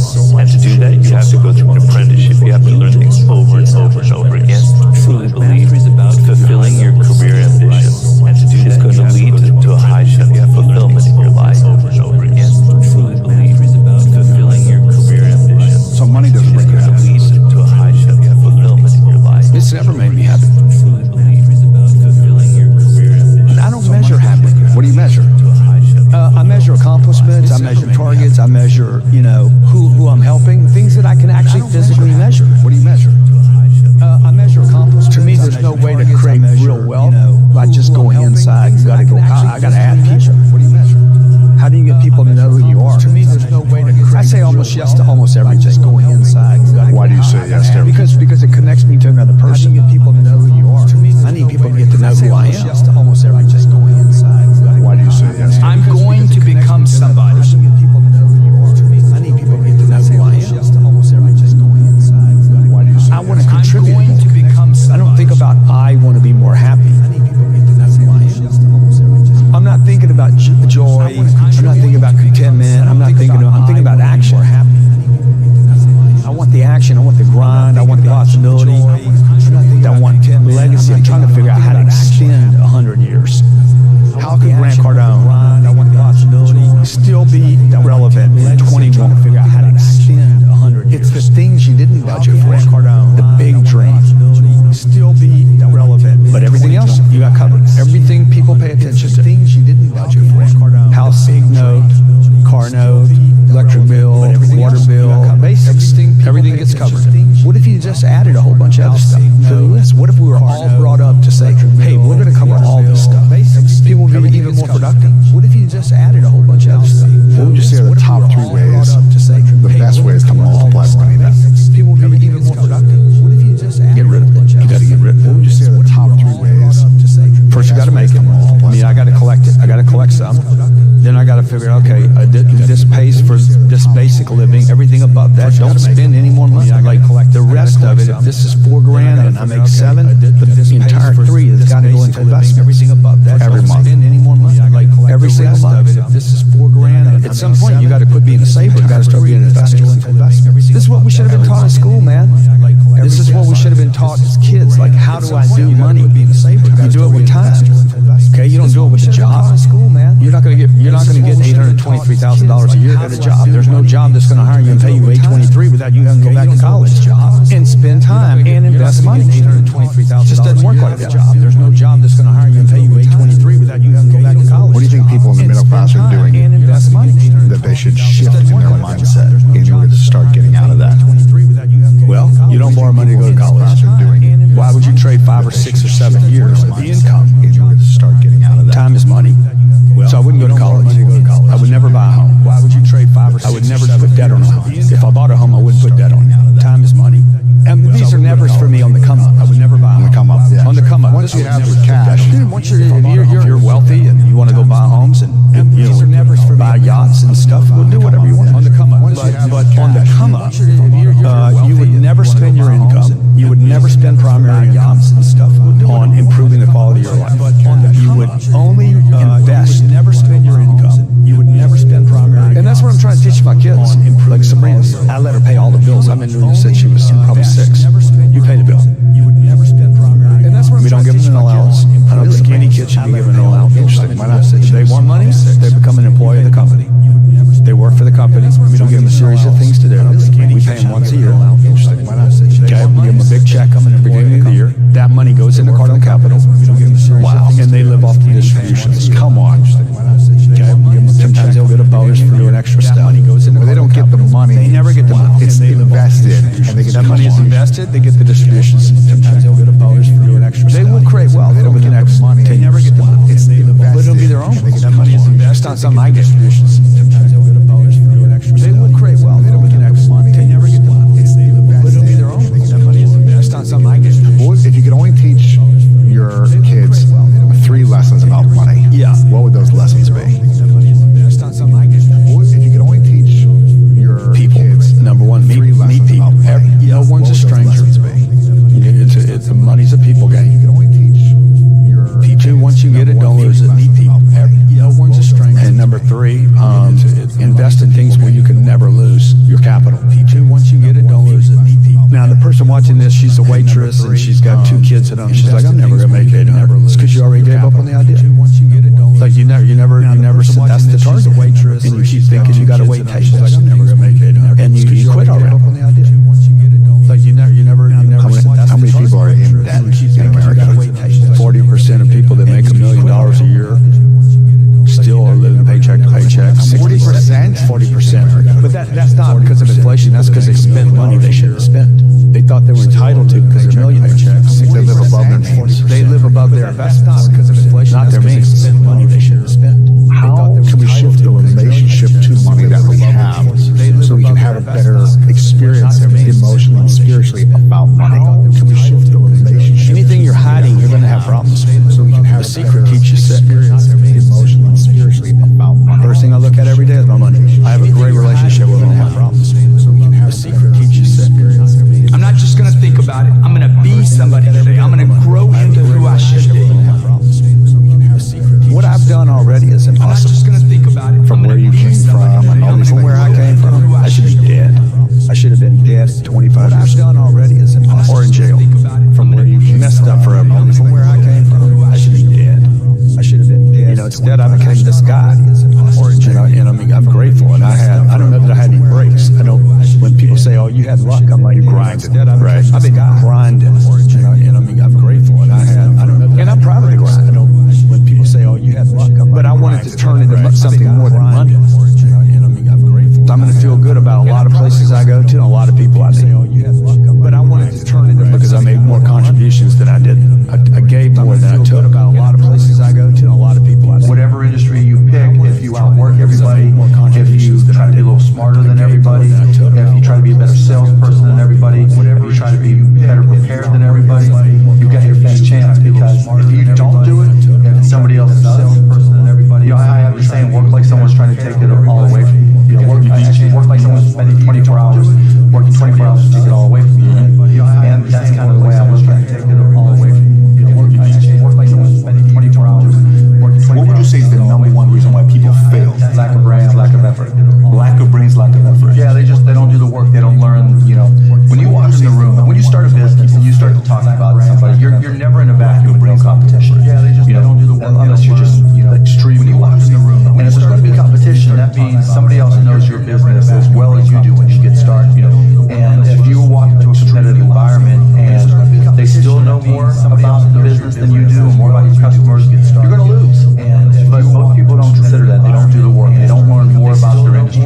They don't know even about their business. And so you've got to put in the effort to know more about your industry than anybody else.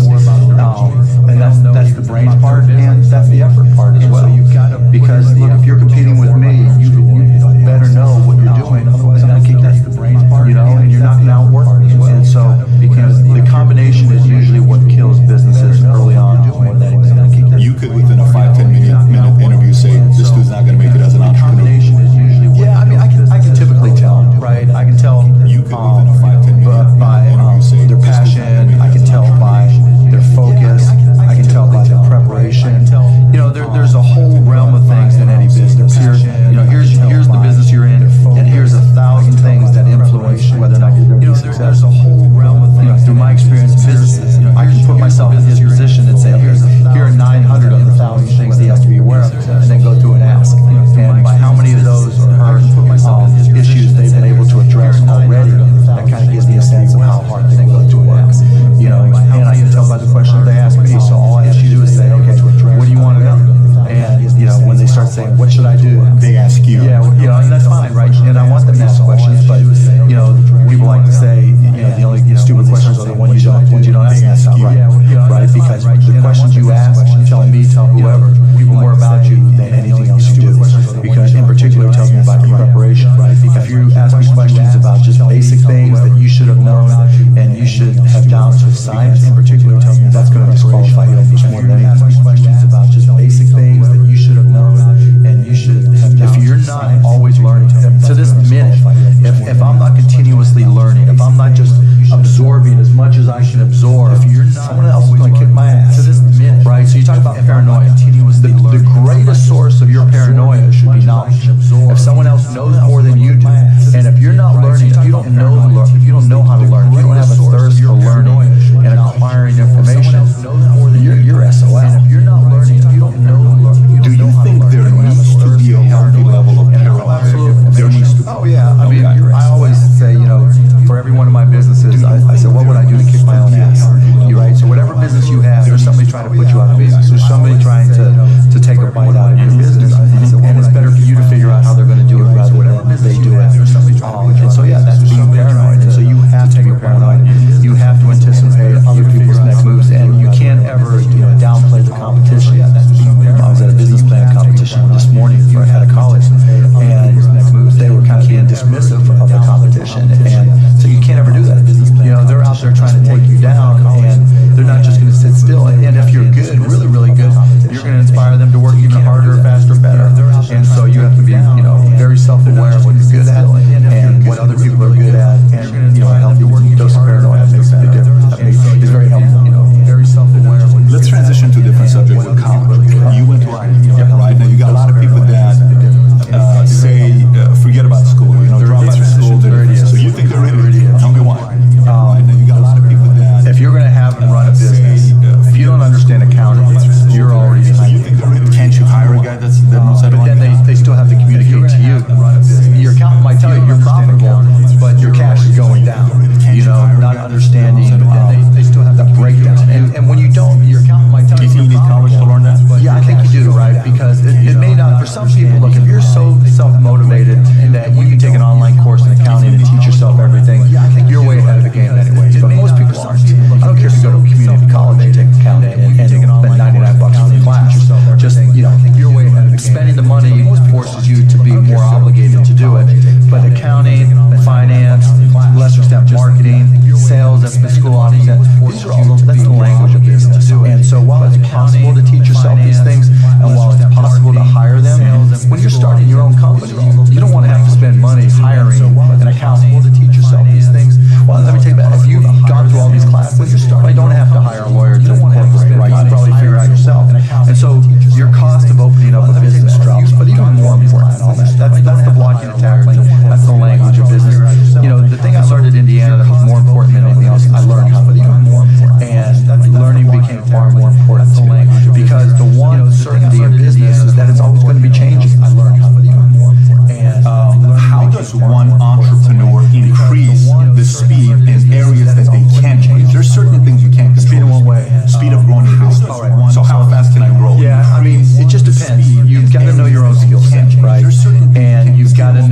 how that fits within your company's life cycle. It just depends. Some companies are slow grind, and you just have to understand that, and you've just got to bide your time until it starts to click, and then grow with it quickly. If you're trying to release a product that needs to be ubiquitous, you've got to go as fast as you can, and then release a product. There's a lot of people who will say, perfection is the enemy of profitability, right? And that doesn't mean you have to wait till it's a perfect product. It really just depends on what the product is. It a barbershop, right? Is it an app? Is it a service? Is it a product? But barbershop. The key is looking for the low hanging fruit. What are what customers are willing to write you a check or commit to it? So that they're willing to integrate it into their daily lives or integrate it into their daily business. And so getting a commitment either through time or revenue is typically what I look for. And so if I can get a commitment, then I'm going to be able to learn. I'm going to see how they use it. Do they sustain usage? And then once I get the next one, hopefully it came a little bit faster than the first one, then I can ask for referrals, and then the next one, then the next one, and I just try to wrap it up. When I bought the Mavs, we had no season ticket holder base, and so literally it was a matter of just putting a list of former season ticket holders in a white pages back then, on my desk next to my phone, and making phone calls. Yeah, because if I'm not going to do it, how can I expect someone else to do it, right?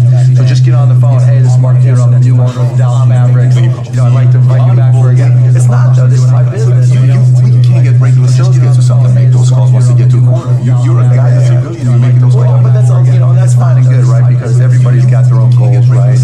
But still, I don't want anybody at the Mavs to be able to say, well, he's not willing to do the work, right? If I walk around, I'm picking up all the papers. I'm not saying go get that picked up. I'm like, okay, that's trash. I'm picking it up. But in terms of speed of growth, it's really, you got to get that first customer first. And then when you get that first, what did you learn? Reiterate, get that next customer. And then hopefully, as you learn more and more through the process, the next one becomes by faster. Reiterate. Alluded to it earlier about entrepreneurs being born and built. And I think I knew I was wired to be excited about business. How or why, I don't know. But and there's certain guys that have the genetics to jump out of the gym, right? There's certain guys, that when they golf, they have the muscle memory and the discipline. Dirk Nowitzki may not be the most talented guy in the NBA, but his discipline and his focus to do what's necessary to be successful, he's willing to do, and combine it with being 7 feet tall and skilled. Discipline makes him an amazing basketball player. So it's understanding what your skill set is, finding the right place to use those skills, and then going for it. Will that make you $250,000? Depends if you pick the right industry. Finding the right place to use those skills. I started my first business when I was 12. I was, buying and selling baseball cards, buying and selling stamps. Anything I could do to make money, I was hustling and trying to do. So I was into business, but I not so much where it was all my friends were into it with me, so they wouldn't know. I was hustling. Baseball cards. Yeah, baseball cards, you name it. I grew up in Pittsburgh. And so I was probably even less than 12 years old. I would go out and buy a bunch of baseball cards that I collected, and I would package. I would say, okay, you're guaranteed to have a Pittsburgh Pirate in this package. And I would charge 3 times as much, and I'd set up on this park bench down in the park down in Scott Township where I grew up. And I'd have these little sales. And it was great. I made money, and it was, and I learned as much about business when I was 9, 10, and 12 as I learned at any other time. You hear all these, I'd say fake entrepreneurs or fake coaches that don't actually have any real businesses. They're like, you got to 10x today, and you got to 5x. If you're not 5x, then you're failing. The reality is when you set less ambitious goals for yourself, you can stick with them for longer because you're not burnt out, you're not tired. You can sustain. And that gives you the ability to create 10x opportunities because you're like, okay, cool, I'm not worried about making money in that, but I can go do things that potentially, be moonshots and really drive the company. Too late. It's better to start earlier on in life. The earlier you figure it out, the better off you are. But it can happen later in life. Now, I figured out at a early age that I wanted to write. I didn't know what I wanted to write, but I love words and I love writing. But it can happen later. I didn't have that connection when I was 8 years old. All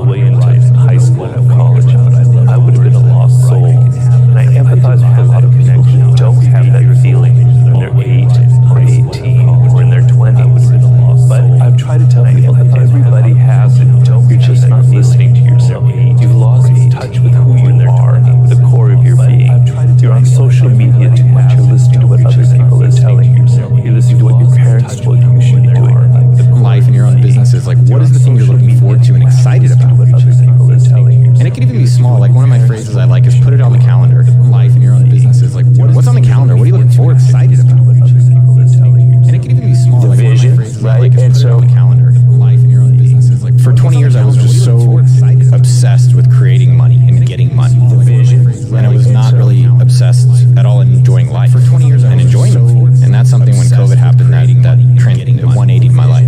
And I was not really, and I'm grateful for it. It was definitely unfortunate for a lot of people. I was just grateful that it brought up, okay, well, if this is not forever, how do we enjoy this life? And I'm grateful for it. And so a lot of my learnings and what I do in our channel is to inspire people to just be able to do their own things in business journey. And that doesn't mean to be a millionaire. I will say with 100% certainty, being a millionaire is awesome. The ability to go to the grocery store and you're like, just give me the things I want. Go to the supermarket and not worry paycheck to paycheck, not worry about it. Like I actually instill more like, okay, I should wait more to buy things. Let's delay that gratification instead of just getting everything I want. Not worry about it. Like when I go to these billionaires, one of my favorite questions is, how do you enjoy money? But what do you regret about them just getting everything I want? And almost all of them, when I go to these billionaires, they will say, one of my favorite questions, either saying it or what they're actually saying is they regret not spending more time with their family. And only a very few were able to balance that. And that's something that stuck with me, where it's the reason I left San Francisco. I didn't want to talk about funding and employees, how big your company is. I don't care. That stuck with me, where it's the reason I really, what I'm interested in was like, how good is your life?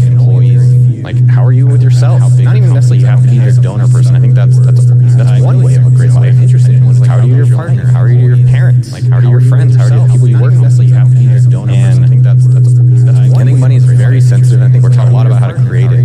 But definitely there's much more there as well, how to enjoy it and different things that people enjoy. And like I enjoy watches and bicycles. And I enjoy having a nice house. I never did any of these things before. Because I was like, I should just keep saving and saving and saving. With COVID, I was like, maybe let me enjoy a little bit, enjoy areas I'm spending a lot of time. And I was like, and watches is also just saving. How can I represent pride in myself spending a lot of time? Like what I've accomplished in different areas. So I think me and my partner are pregnant. She's pregnant. I did the easy myself. And so I got a Rolex with me and two other buddies. I bought 3 Rolexes, my Pepsis to honor that. And that's super cool that I can do that for us and for them. And money enables it. But I'd be just as happy with that. But I would say having money to be able to have a nicer house, be able to have a house, live in Spain without worrying about the money, and such a thing that makes life so much easier. But I would say having money to be able to have a nicer house. We never hear any stories about people that start in the middle and go straight down, okay? And I went straight down and then down and then down. We never hear any stories about people that start in the middle. I'd like to believe that I could look in the mirror and tell myself I'm great, and then I'd feel it. But if you're destroying yourself the other 23 hours and 56 minutes, the self-talk in you matter, and then I'd feel it. Rich people do not value money the way poor people do. I think a lot of us, if we grew up poor, we believe it takes money to make money. Our parents told us that. Maybe a grandparent or the neighbor or somebody said that to us because that was their how they justified not having their breakthrough and getting trapped. They're like, the reason I didn't get out. And we know everybody's got an excuse in their lifetime. Everybody uses them at some point in their lifetime to trap themselves. This idea that it's not true. It's a myth. What do all these successful people have in common? Whether it was the mattress dealer, the car dealer, the furniture dealer, or Elon Musk, they spend money, man. They spend money. They spend a lot of money on the furniture dealer, and they don't worry about money the way I was worried about it. They spend money. They use money. They used it. They didn't save it. They didn't hoard money. They worry about money the way I was worried about it. And the greatest companies on this planet today, the ones that have just some of these companies have lost money for 25 years. Look at Amazon. Reinvested. 1.7 million employees. When I started, I remember I looked at Ernst Young. I have a buddy that works at Ernst Young. I said, how many employees you got? He's like 240,000. Wow. And I'm worried about 10 people. What am I thinking? I have a buddy that works at Ernst Young. So when I quit studying individuals and started studying people, everything shifted for me. What is this big company doing? Because that also relieved me of being competitive with this guy, Pete, and started saying, okay, I'm going to go do what Coca-Cola does. That's when I bought the plug. Because that also relieved me of being competitive with this guy, Pete. I was 50, maybe 55. 2005, the first one. I bought it because I studied what Coca-Cola was doing. They bought planes. I said, why are they buying planes? Oh, then I learned how they write them off. And then I learned how they trade them every 3 years. So notice every 3 years I'm trading planes. I'm getting rid of it, replacing it with it. I learned how they write them off. But what are they using it for? They don't use it for pleasure. They're not using it for Instagram photos. They're using it to go and set up headquarters in other countries. They don't use it for pleasure. You know, so that's when I wrote, if you're not first, you're last. Because when I started studying these companies, I'm like, Coca-Cola's everywhere. You can't go any place and not see Coca-Cola. I was like this big. I was always thinking about what can I keep, and they were thinking about how many shells can we get on, how many eyeballs can we see. This big. I was always thinking. So that's when it all clicked for me. And they were thinking about how many shells can we get on. I'm a guy that grew up in the middle class. All I do is do drugs all day long. I don't learn anything. Now, one night there's a deal that goes down in my house. Me and another buddy are partying. They call it partying. It's never a party. It's always bad. I open the door to walk this dude out, and this other guy jumps up on this step, puts a 45 caliber pistol right in my face, literally right in my face, jammed the barrel right into my head. You can see the scar right here. Step, okay. 45 caliber. Took the back of it and started hammering both sides of my head, underneath the mouth, on top of the head. Okay. Put 76 to the back of my head and started hammering. And I went to the hospital. My mom was called to the hospital. My mom had no idea who I was. She's like, "But where's my son?" 28 days later, I was in a treatment center for drug addiction. And I finally quit my first couple of days not using drugs. She's like, "But what's more importantly than not doing something, I started something that day. And I'm going to become somebody. I want a great life. I want to be the guy that has freedom." I went into work the next day. People that I worked for were gracious enough to let me keep that job. I took that addiction for drugs and literally threw it into my work. I really started learning from in the beginning. What you learn is you're learning from the master. You know, and so I'm duplicating and emulating. And at some point you cross over and you become the master. If you're a guy like me, I'm always looking to improve everything. I'm looking for another little tweak, another little twist. You and I did that with the podcast. I'm looking for that next thing all the time, how to make something just a little better, a little faster. And so at some point, I kept studying this guy until I was able. In the beginning, I didn't challenge anything. I used, I duplicated. I got me follow the script that I learned. Let me use exactly what he's telling me to do. Do it. I used whatever I heard. I'm gonna be like, I'm gonna make that work. That's gonna be my stable datum. And once I could trust that, then I could build on top of it. I never yet butted anything. I got a better way in the beginning, dude. Until I got the results over and over, consistent results.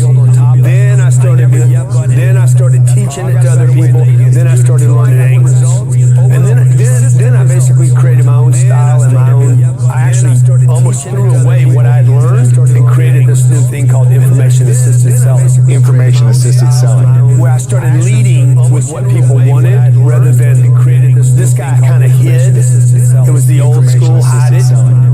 Don't avoid the price, you bring it up later. And that's where I really started accelerating everything, giving people the information up front, allowing you to understand how much this watch or ring was or car was.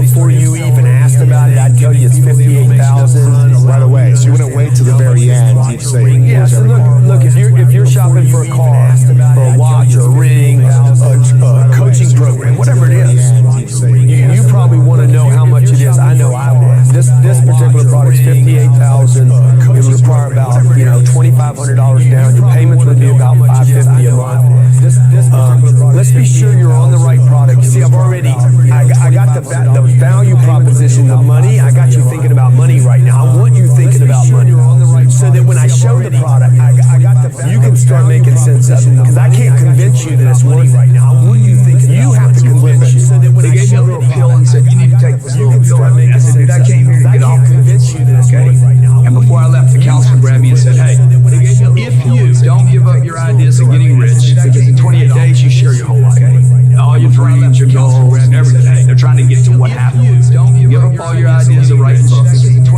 Give up your ideas of helping people all over the world. Just help the alcoholic and drug addict, and that'll be enough. Give up any ideas of being rich and famous, of being free and financially wealthy. Give it up, okay? Because if you need to be satisfied with one thing, it's not using drugs.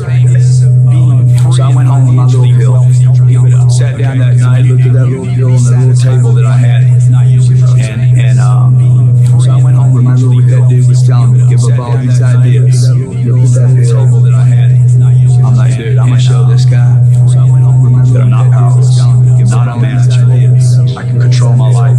I'm going to get rich. And so if I could just stay busy, okay, if I could just have a place to work every day, and something to do, and somebody to call, and somebody to be in front of, that was my big fear. So if I could just stay that little white pill, okay, if I could just have a trash that every day, and never would doing nothing again. And I just made a decision that day not to quit, not to be powerless, not to be unmanageable, but to be somebody. And I've been doing that since I was 25. Every day waking up, today I'm going to be somebody, not to be unmanageable. I'm not just going to think about it. I'm going to be somebody today. I'm going to grow into who I should be.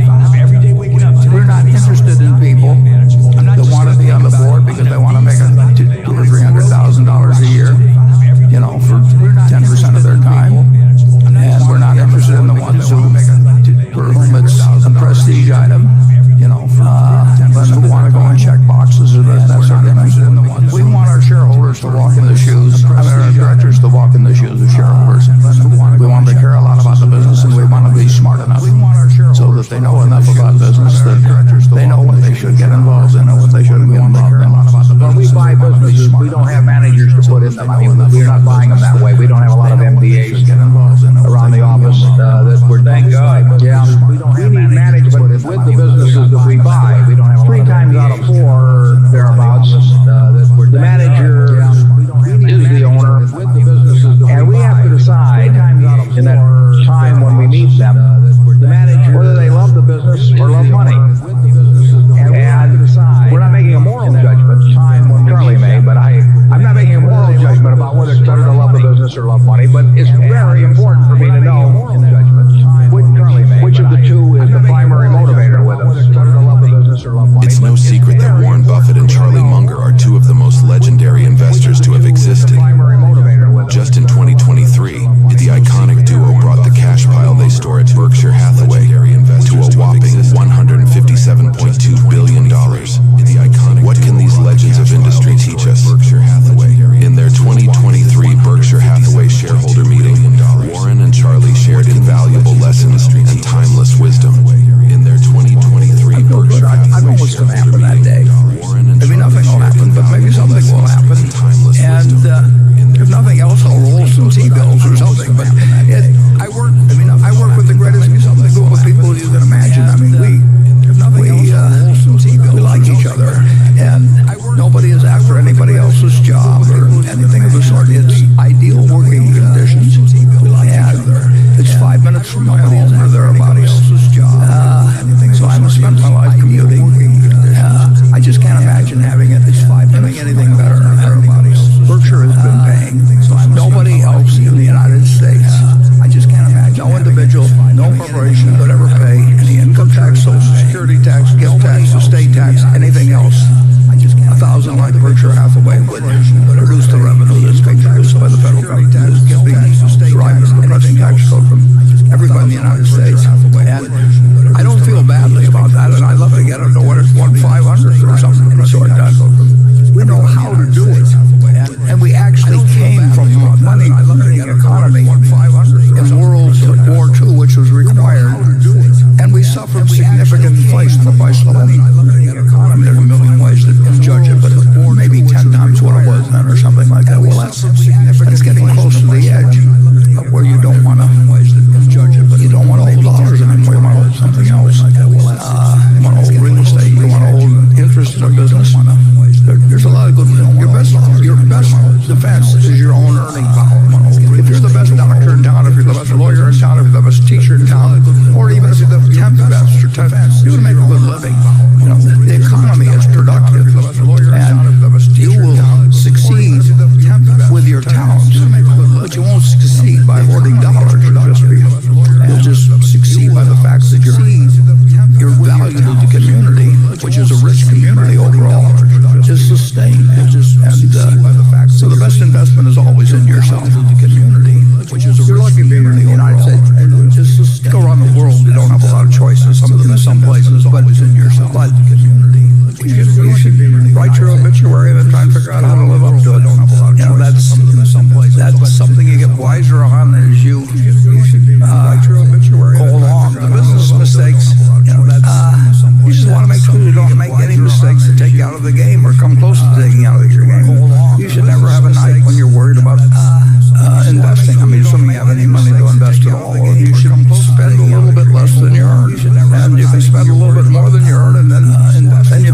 the chances are you'll never get out of debt.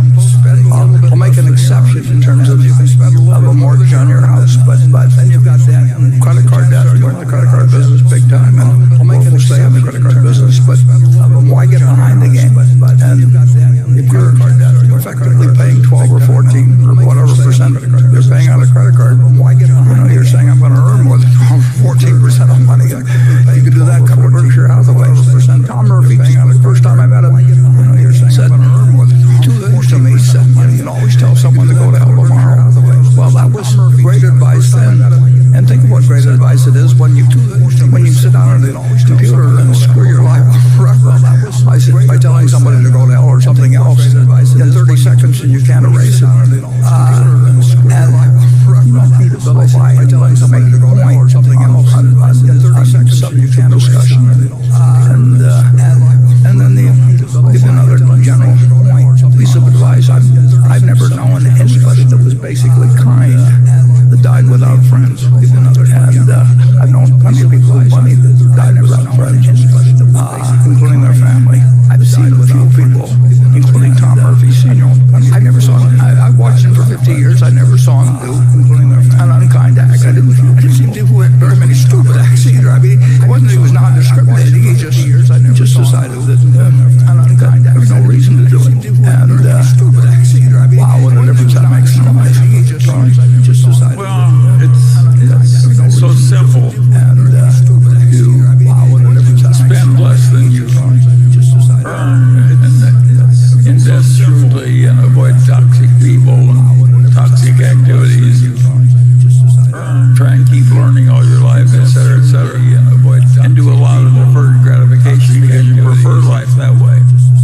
And if you do all those things, you are almost certain to succeed. And if you don't, you're going to need a lot of luck. And you don't want to need a lot of luck. You want to go into a game where you're very likely to win without having any unusual luck. I'd add one more thought too. You need to know how people can manipulate other people, and you need to resist the temptation to do it yourself. Oh yes, the toxic people who are trying to fool you or lie to you, who are unreliable, meeting their commitments. The great lesson of life is get the hell out of your life. Can't do it fast. We've done various deals various ways. The best way to do it is just write people a check and get the stock. We did that with TTI, but you can't always make the same deal. We find if we like the business well enough and the people well enough, we will tailor it differently, but our preference is to write a check and own the whole place and keep the management in place. So we are in our preference. It's the perfect sort of write a check, and we both enjoy it. And we have a lot of fun together, and so we don't have to do anything we don't write a check, and we both enjoy it. Really believe in doing. We are not dictated to by anything we don't group, and so we get to follow our own. We get to forge our own by destiny, or in a sense, forge the own principle by which we can run the company, and that's our own huge luxury in life. And in a sense, we don't want to be president of any other company in the world or CEO or anything else. We have to conform to certain things. We don't want to be president. We don't want to conform to the world or CEO. The lessons from Charlie Munger and Warren Buffett continue to guide us towards smarter, more principled investing. Remember, it's not just about making money. It's about making informed, ethical, and sustainable choices that stand the test of time. Remember, with the passing of Charlie, the next year will be one to watch as Warren navigates the industry on his own. If you enjoyed this video, don't forget to like, subscribe, and share it with fellow investors. Until next time, happy investing. If you enjoyed this video, don't forget to like, Are you ready to dive into the world of investing but are not sure where to start? Until next time, don't worry, we've got you covered. Today, we're unlocking the secrets to successful investing with insights straight from the master himself. Don't worry, we've got you covered. Robert Kiyosaki. Today, we'll dive into 4 tips from Kiyosaki to help investors get started. Insights straight So the reason the rich don't pay taxes is because there's 3 types of income. They'll never teach you this in school. The fake teachers this. Number 1 type of, there's 3 types of income. There's 3 types of income.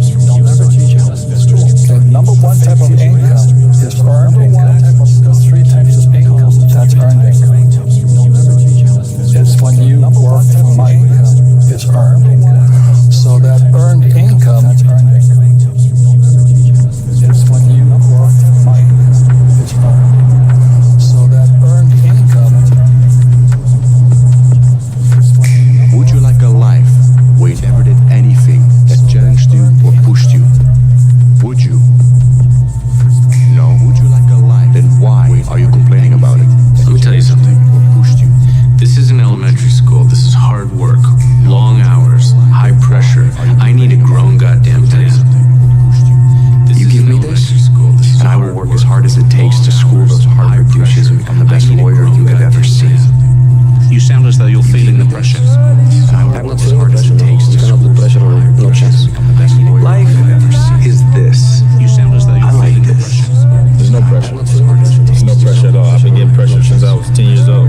People say I've got the weight of the nation on my shoulders, you know what I mean? Well, then throw a few more nations on because I don't feel that weight. I've been getting pressure since I was 10 years old. Get used to the pressure. You just learn to embrace it. I'm playing to win. And to win, I will destroy you. I will do everything to win. I don't feel pressure. I don't feel pressure. I mean, put more pressure on me because right now I don't feel no pressure. Expectations are a burden. They're a privilege.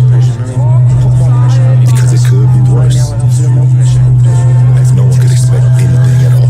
They're a privilege. Pressure It could be worse. changes everything. Pressure. Expect anything at all. Some people, you squeeze them, they focus. Others fold. Can you summon your talent at will? Some people, you deliver on a deadline, they focus. Others fold. Can you sleep at night? But it turns out you may have had the balls to get this job, but you don't have the courage to stick it out like it's tough. That's not Wait when things go completely to pieces, when things are the worst, when your very best deal falls apart, when you rent this late, you're tired, you're sick, and everybody's mad at you, and your car doesn't work. And it's the person that picks himself up and says over and over to himself, you're nothing, everybody's going to stop me. Well, Michael Jordan, remember I interviewed him years ago. And I said, what makes you the best in the world? Is it skill? Is it talent? Is it ability? Is it background? Is it training? He said, what it is every day I demand more for myself than anybody else could possibly expect. I don't compete with other people. I compete with what I'm capable of. He says, Pressure is a privilege. Being attacked is a sign that you are important enough to be a target. You should relish the attention and the chance to prove yourself. Being attacked What you really fear is inside yourself. important enough to be a target. You fear Relish the attention power. and the chance to prove You fear yourself. your anger. Being attacked The drive is great. enough to be a What target. terrible things. Relish the Now, you must journey inwards. The drive to conquer fear, you must become fear. What terrible things. Tough times don't last, but tough people do. If life's beating you down, don't you dare quit. Tough times don't last. The pain you feel is proof that something greater is coming. Life's beating you down. There are no two words in the English language more harmful is proof that something greater is coming. Life's beating you down. There are no Pressure is a privilege. more harmful. It's what makes you, and mistakes are not failures. Do not ever perceive a mistake as a failure. Perceive it as feedback. Everything is feedback. You must make pressure your privilege. Why? You look at any aspect of our lives where we experience growth that's under pressure. There's an old cliche adage about how diamonds are made, which I think, although is cliche, speaks to this in such profundity. And even when we think about the comfort crisis we're living in all of the health outcomes and predicaments that we're facing through our obsessive pursuit of comfort and how the body has started to break down, and we've got all of these mismatched diseases, they call it, where the world we're living in and the way we behave within it isn't aligned to who we are. It's the avoidance of pressure. And it goes back to what you said earlier about avoiding that difficult conversation, that difficult piece of work. If there is an antithesis to pressure, it is, in my mind, it is comfort. It is ease. And that means that today is great and tomorrow is bad. And anyone that has the foresight, in my mind, to move that discomfort and that pressure into the current moment yields much greater returns in terms of happiness and health in the long term. Success is hard for a reason. You will be tired. You will want to give up. You will make up excuses. Only pressure makes time reason. Otherwise, they wouldn't be rare. It's those who follow through, who put in the work to get that crown, who put in countless hours, they still feel like they haven't done enough. It's those who win. And few people like that are left. They still feel like once the grind has begun. It's those who win. Thoughts rearranged. Explore your story. Once the grind has Softer begun. than a baby's bum? A baby's bum after using Pampers new baby wipes. Explore your story. I just don't want to let myself down. So that's where the overthinking comes in. And make sure you do all this stuff, bro. Because I just know my potential. I know what I can do. That's where if I don't get it done the way I want to get it done.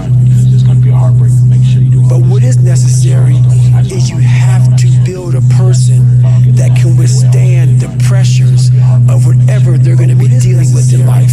You have to, and we don't do that. I'm not trying to send a message of run 200 miles, be the best motherfucker in the world, but be tough. I'm not trying. You better have a part about you that's tough, a part about you that can break down situations and get better. Be tough and break down situations very quickly within some trauma in your life, some devastation in your life, because it's going to come. And break the devastation, the trauma is going to come. Turn the pressure up. I don't quit. I don't fold under pressure. Because it's going to come. I'm the best, and I know I'm the best. It's not the critic who counts, not the man who points out how the strong man stumbles, or where the doer of deeds could have done them better. Not the man who points out how the credit belongs to the man who's actually in the arena, where the doer of deeds, whose face is marred by dust and sweat and blood, man who's actually in, who strives valiantly, who errs, who comes short again and again, because there's no effort without error and shortcoming, but who does always actually strive again and to do the deeds, because there's no effort, who knows great enthusiasms, the great devotions, but who spends himself in a worthy cause, who at the best knows in the end the triumph of high achievement, and who at the worst, if he fails, at least fails while daring greatly, so that his place shall never be with those cold and timid souls who neither know victory nor defeat. We talked about pressure as a privilege last time, but this is actually the same but in reverse. This is privilege as a pressure. The pressure as a privilege. Yeah. The privilege you have carries along with it this pressure in order to perform. Well, your parents didn't have this opportunity. Think about your 6-time Mr. Olympia. You're really going to think about maybe not going for 7. Why wouldn't you leave it the most dominant athlete in history? Why are you going to drop this? Like privilege is a pressure in history. Why are you going to drop it's one of the odd byproducts of anybody that's doing really, really great things. It's that a lot of people are driven by this anybody that's doing unconscious assumption that not enough people are driven by do great things. And it'll cause you to go and do great things, but to what end? What's the outcome? Great things. What's the texture of your mind like when you go to sleep on tonight time? Do you really want that? Feel great doing great things? What's the texture of your mind like when you go to sleep on tonight time? Do you really want that? What's the price? Unchosen suffering is going to happen, right?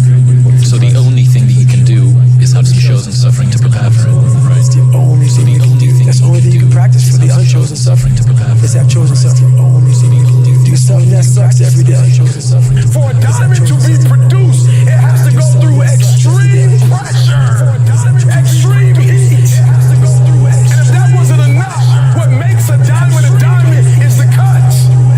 So you are put through. If you want to be a diamond, you must go through extreme pressure. If you can't take pressure, then you're not a diamond. After you go through all the pressure you thought you could not handle, and you think it's over, then they turn on the heat.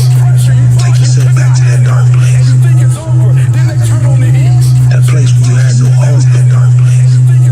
And I want you to remember how far you came.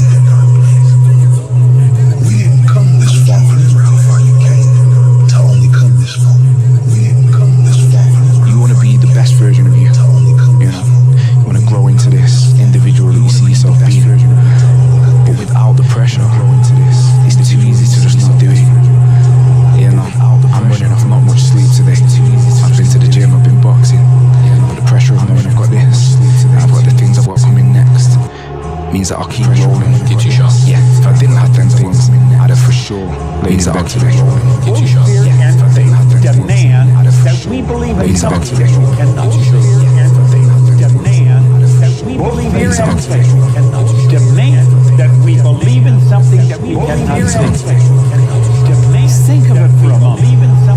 What did fear manifest in anxiety? What's faith manifest in? What pressure does to you, it can form you.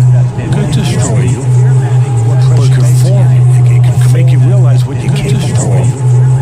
You know what the greatest thing about what boxing does for somebody? It makes them know, Teddy, what does boxing do for you? Oh, you jab, you do. No, you condition, you take care of your tempo, your body, all that stuff. Yeah, it sounds good.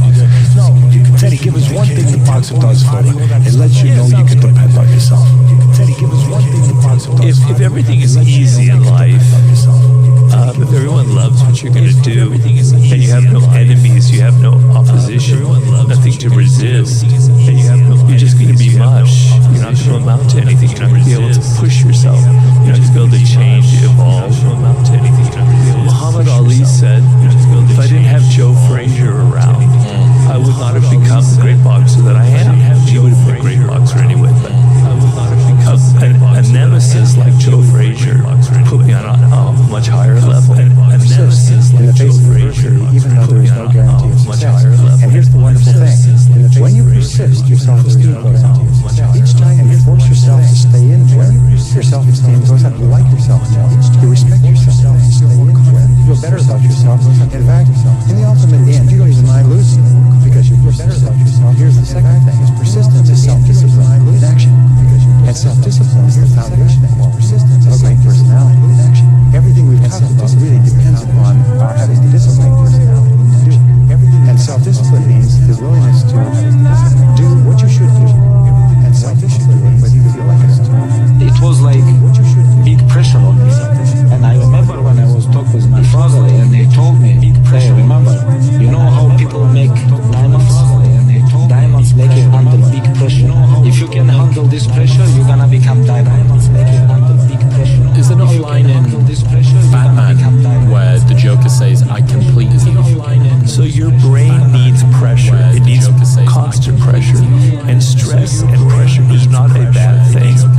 We have this thing where we feel like stress is bad. It's bad for you. Bad. We have this thing where you need to relax, but you need to chill. Stress will kill you. No. Being bored will kill you. Not having anything to do will kill you. Is much more dangerous than stress. Yes, you can work too hard. You can work when there's no soul involved. Yes, you can work. I work like a fiend because I'm writing a book. There's no soul involved, and it's a very hard process. I work like a fiend because I'm writing. And I'm working far too much, but man, I love it. Very hard process. It's fantastic, right? I'm working far too. It could kill me. The stress could kill me. Give me a stroke. But I'd rather die. It could kill the stress than be bored and have nothing to do. I'd rather die. Okay. So feeling that pressure, it makes your eyes pop open. It makes your brain focus. It makes you alert. It makes you want to live. It makes everything seem exciting to you. So you got to get things done. It was that, what is your relationship with difficulty? And everybody, including people in my family who have a adverse reaction to difficulty, just defer it into the future in a bigger way. It compounds against them to make their future harder than their present. So everyone's relationship with difficulty, whether it's difficult conversations or difficult workouts or difficult physical or psychological exertion, those individuals, I think, are setting themselves up for a brighter future. If you look at that famous TED talk on stress and pressure, what they found out is that stress and pressure don't actually kill people unless you believe it will. You have a negative interpretation of your pressure and your stress, then it shows up in your physiological response. You get more diseases. But in that famous TED talk, which I think has like 30 million views, she found out that pressure in itself isn't the problem. It's the story we tell ourselves about our pressure. She found out that pressure in itself isn't the problem. It's the story we tell ourselves about our pressure. I'm not shy away. And you know, they don't want to shoot them because they don't feel conscious. It's okay. I respect that. They don't want to shoot. But Cristiano never will do that. Never. Even if I miss one time, I will shoot the second time. If I lose the second time, I will shoot the third time. I'm not afraid. And it was that kind of pressure. It was I was thinking 10 years ahead. And all of a sudden I was hit with this wave of anxiety because I was looking at the outcome rather than the process. And I was looking at I'm doing it for this reason, that reason, rather than being in the moment, in the present. And it really detracted from what I was doing each day. And that would be the last thing I'd think about before I go to bed was what seems I'd screwed up, but now I should have done this, I should have done that. And as soon as I'd wake up, it'd be like a shot of adrenaline about what I was going to screw up. And I don't know I think it became from a sort of expecting too much of myself, which is there's a slight sort of contradiction to that too, because as I said, it requires that obsessive, addictive sort of concentration, but it's the ability to sort of hold that obsession and that absolute need and want for it to achieve something great that you want to achieve, and then at the same time to completely let it go and not care. Almost every successful person that that I have ever encountered has gone through not a month or a year, but many years of doing work without reward, where they have to do things that other people find boring, and they have to sacrifice things that everyone finds interesting that most people want to do during that entire season of their life. And they basically sacrifice a season of other things that they would prefer to do stuff that they would not prefer to do because of the one thing they want most. Tell me one good thing in your life that came without stress and anxiety. It does not exist. When you feel the highest pressure, the highest stress, and the highest anxiety, when you're in the pursuit of something greater, it's a good indication that you're actually on the right path. It's a position you want to actually be in, because once you push through this time of extreme stress, pressure, and anxiety, on the other side is the promised land that you've been looking for, that nobody else ever gets to, because the minute they get into that pressure, stress, and anxiety, they read some bullshit on the internet and they go live in a depression. The real question is, do you quit or do you grow? Let me tell you something. Most people don't skip the gym because they're lazy. They skip it because they're afraid to face the truth. Because the gym, it's not just a place to lift weights. It's a mirror, a battlefield, a test. It tests your discipline, your consistency, your pain tolerance, your excuses. Every time you walk in, the gym is asking, who are you and who are you willing to become? You don't answer with words. You answer with effort, with sacrifice, with work. Rep after rep, day after day. You're tired? Good. That's where it starts. You're sore? Perfect. That means it's work. You're tired? Good. You're busy? Everyone's busy, but not everyone shows up.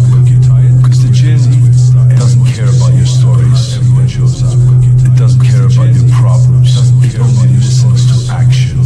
The weights don't lie. They don't care how you feel. They care what you do. And when you step into that gym, you have one job: to prove to yourself that you're not weak, that you're not done, that there's more inside you. Because there is. So I'll ask you again: do you quit or do you grow? Because the gym is waiting for you. And life doesn't hand out rewards; it hands out consequences. Now get in there, and don't just lift weights. Lift your standards, lift your discipline, lift your life. No more talking, no more waiting. The gym is calling, answer it. No more talking, no more waiting. Cat food, arriving today with Amazon Prime. That's off your mind. Cat food, so now you can worry about something else like. That's off your mind. Cat food, so Xavier can read something else like. That's off your mind. I think anyone who has a healthy relationship with pressure goes in search of continual imposter syndrome. I think anyone who has a healthy relationship, you know what I mean? Like, goes in search, and they would be continual imposter syndrome. They would be dismayed at a life without it, without that pressure and feeling out of your depth. Pressure is a privilege. Feeling pressure on a daily basis in the capacity that we feel is such a privilege. I love feeling pressure. I feel like I thrive under pressure. The best golf I've ever played in my life is when there are cameras around and people are watching. Under pressure, the best golf No matter what the game is, or who you're playing against, you have to want the ball. What the game is, or who you're playing the clock, you have to want the pressure. All you think about is what you have to do to win. The pressure. That's why I love the end of the game. All you think about is what you have to come down to that one moment. That's why I love when it's all in my hands. It's not about the shoes. It's about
successful. If you give it all you have, you're going to get max potential back. And then who knows what can come. That's the beautiful thing. If you give it all you have, if you don't show up, guys, you know the outcome. You'll never get the job, never get the part. That's the beautiful thing. Give it all you payment that you're willing to pay every day to the large investment of a greater life. That's the beautiful thing. You only got one life, guys. Again, work it right. You only need one. Of a greater life. It's a gym if you haven't got reasons. You could do the most incredible things. I never forgot. It's a gym if you haven't got reasons. If you have enough, I never forgot. It's a gym if you haven't got reasons. Reasons will change your whole life. Mr. Schultz said to me, he said, Mr. Rohn, I think you've got plenty of intelligence, you've got plenty of talent, you've got plenty of ability. Probably what you lack is plenty of reason. Nietzsche said, I know of no better life purpose than to perish in attempting the great and impossible. The fact that something seems impossible shouldn't be a reason to not pursue it. That's exactly what makes it worth pursuing. Where would the courage and greatness be if success was certain and there was no risk? The only true failure is shrinking away from life's challenges. I don't really understand what my life's task is. I call that master your life's task. Please help me, Robert. You have to be patient. It's not going to come like a light bulb in your head. I was meant to do this. I was meant to ride 48 miles an hour. That's not how it works. So I like to tell people to go back to their early childhood memories of things that really excited them before they got mixed up with parents and teachers and all that. Other people telling them stuff. Because what people don't get is one day that thing's going to come up. Teachers and all that. But we don't take a second to realize the purpose is always there. Things going to come up. The purpose never leaves us. But we don't take a second. The very purpose is you. The purpose is always there. But if the why isn't strong, the purpose never leaves us. If your goals aren't powerful, if the vision isn't clear, the old prophet said, without a vision we die, without a vision we perish, without a dream we're nothing. Now is the best time to start. Not tomorrow. Not next week. Not until next month. Not next year. You have to start Right now. Get out there and chase your dreams. Find adventure. Fall in love. Take risks. Not next year. The have anything you want, if you want it badly enough. You can be anything you want to be, or anything you set out to accomplish if you hold to that desire with singleness of purpose. So how come you're up so early? Say, if you were headed where I'm headed, you'd be up early. If you were going to meet who I'm going to meet, you'd be up early. If it was going to stack up for you like it's stacking up for me, if you were going to meet who I'm going to meet, you should basically be the person that your younger self wanted as a role model. Brave, courageous, earnest, honest, virtuous, like on fire. There's this quote from the ancient Greeks that says, live as though all your ancestors were living a game through you, like on fire. You gotta find your why, and your why is what's gonna start you. And so for a lot of you, you're not doing nothing because you don't have any purpose right now. You don't have a sense of purpose. You're not waking up for nobody. And I need you to get that engine, I need that drive, because you know what to do. You're the right person to do it, but you just can't seem to get out of bed. You can't seem to do what you're supposed to do. Every time you come up against a trial or a tribulation, you let it stop. What is the antidote to worry? Every time you come up against a trial or a tribulation, you let it stop. What is the antidote to worry? What do you think it is? Well, it's simply this. It is purposeful action. The only real antidote to worry is purposeful action. Everything that gets you to the point where you can take purposeful action, where you can move, and as Shakespeare says, take arms against the sea of trouble, and by so doing end them, anything that gets you to the point where you can take purposeful action will eliminate the worry. Why? Because of what we call the law of substitution. When you at this day, when you have reached the hilltop, and you are deciding on next jobs, next steps, careers, further education, and you are deciding you would rather find purpose, next steps, than a job or career. Further education, purpose crosses disciplines. Purpose is an essential element of you. It is the reason you are on the planet at this particular time in history. Your very existence is wrapped up in the things you are here to fulfill. Whatever you choose for a career path, remember the struggles along the way are only meant to shape you for your purpose. The only way to discover what your why is or what you love is you must experience as many different things as you can. You can't just read about something. You can't just hear someone must talk about something. You must experience as many different things as you can. That is the only way. Otherwise, you fall into the trap of doing something you don't love because you never actually tried it beforehand. So if you wake up in the morning and you don't want to do something, you don't care enough about yourself. So if you wake up, why am I not doing this for myself? Because that is the number one purpose in life, is to better oneself for myself. Great line. It's the if you want to find out what you should do in life, is to better oneself. what do you think about all the time? If that's your goal, what you should do in life. See, you can do anything. You can get up any hour, read any book, take any class, make any change, develop any skill, do any discipline. And my personal question to you is, why not you? You might think that bed's warm. Feels uncomfortable. You come here, you kill it.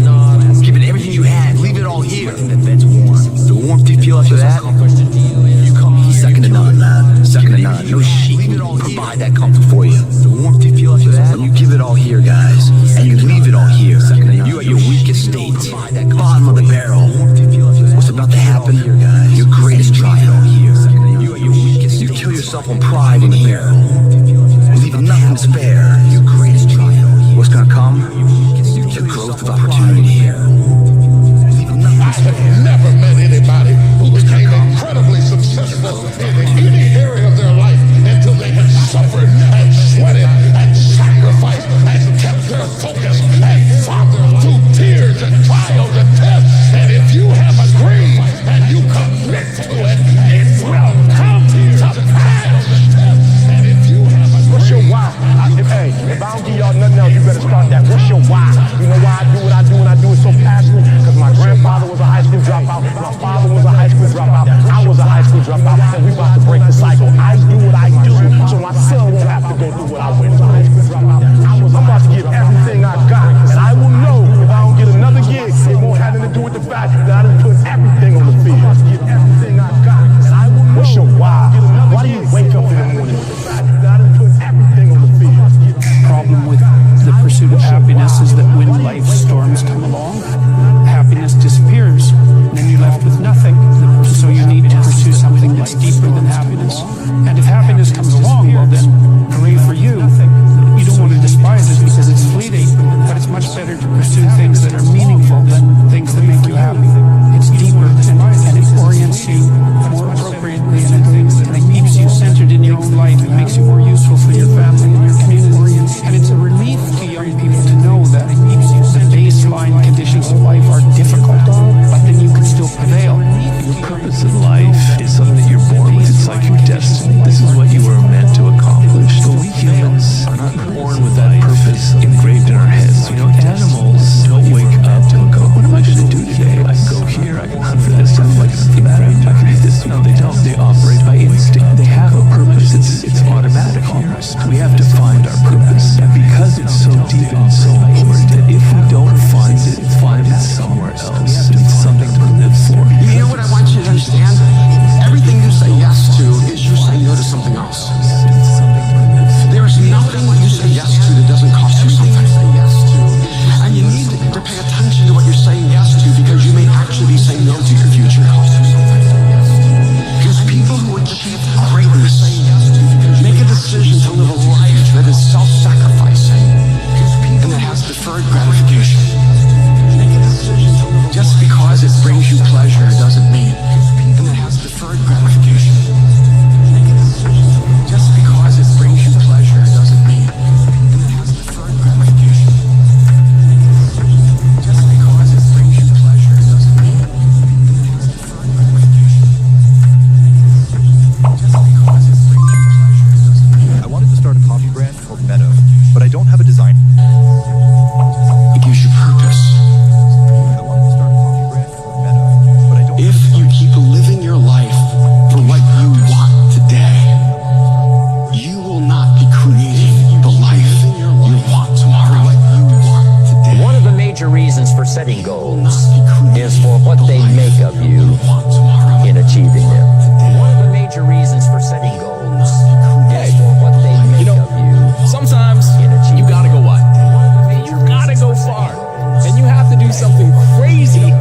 2 days in your life.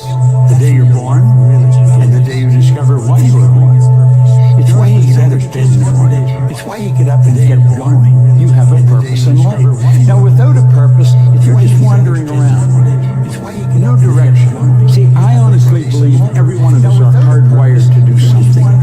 There's something, we've got a talent and ability within us that will just blossom when we find to do something. You know, there's something, we've got a talent and ability within us. Do something crazy. Take a chance. Because I know that comfort is great, and the couch is great, and the bed is great, but I promise you, somewhere far, somewhere wild, the more you feel lost, you might find yourself. I promise you, Tyler, somewhere far, what's the one question you can ask yourself to help you find your purpose? The one question to ask yourself right now, the only time to ask it is right now, that will find your purpose in life is what is the next right thing right now. It's the only time to ask it right now. Not figure out our purpose by trying to project ourselves years into the future and coming up with some grandiose plan. That's not how it's done. You have to understand that he's constantly orchestrating everything perfectly to put you on the path that will lead to that ultimate goal. But the way that you get there is step by step. The next step, the step in front of you. So don't ask yourself, what am I meant to be doing 5-10 years from now? Ask yourself, what can I do to be useful at this very moment? As small as it seems, as mundane as it seems, but that is the direction. That's the step that will get you to the end goal, where you will be able to look back in retrospect and see that you lived a life. Is there a version of yourself that's better than you are right now? And most people, hopefully, would say yes. Is there a version like great, accept that person? To me, when we talk about the authenticity, hopefully, accepting yourself is accepting the ideal that we can live up to. That person, and that is what we accept, not the shitty version of that we are today. I need you to confront you because you're the one holding you up. I need you to confront you. I need you to look in the mirror and tell you, you are not going to do me like this no more. You're not going to continue to sabotage me. You're not. You're not going to keep procrastinating. I need you. You're not. If you don't get busy and work on it, sure enough, the time will pass.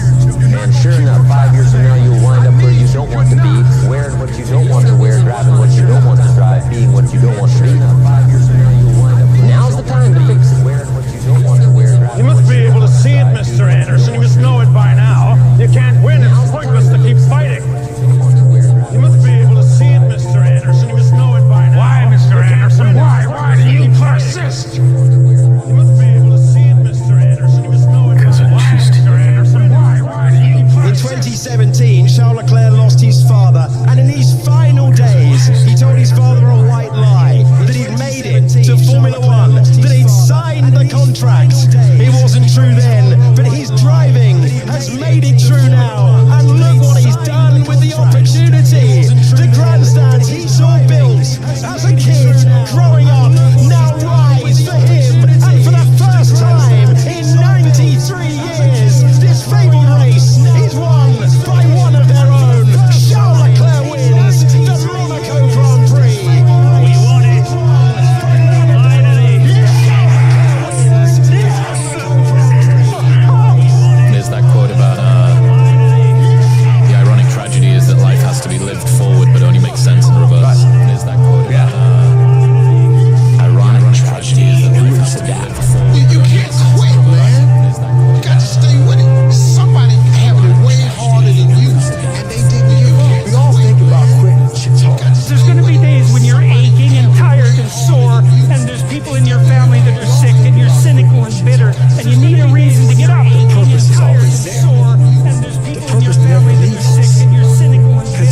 purpose of life?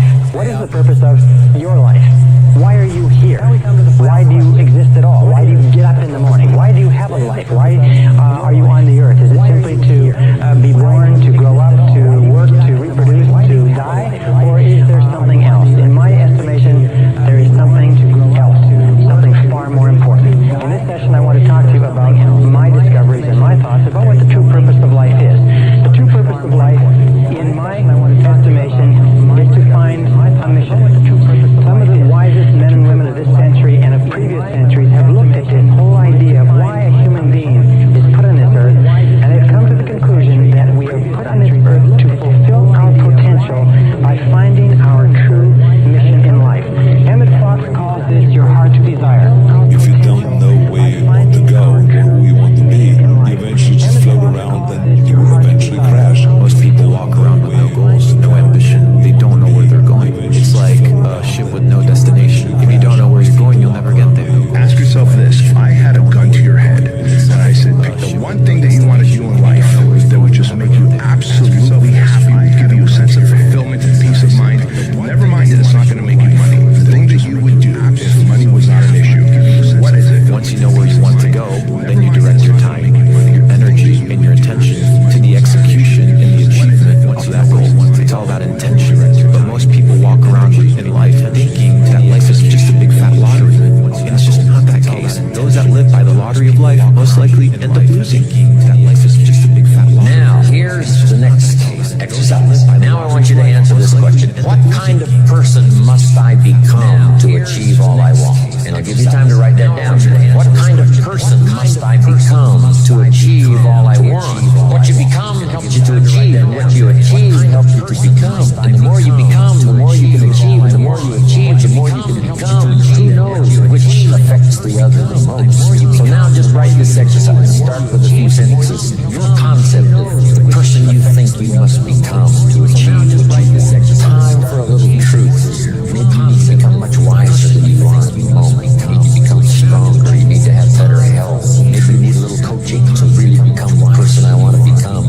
I'm going to have some coaching, physical coaching, spiritual coaching, developing skills and coaching. To be the influence you want to be, you've got to build an incredible reputation. What kind of person must I be to attract all that I want in my life and the people that I want and the opportunities that I want to attract all? Jimmy Carr broke my brain with this one.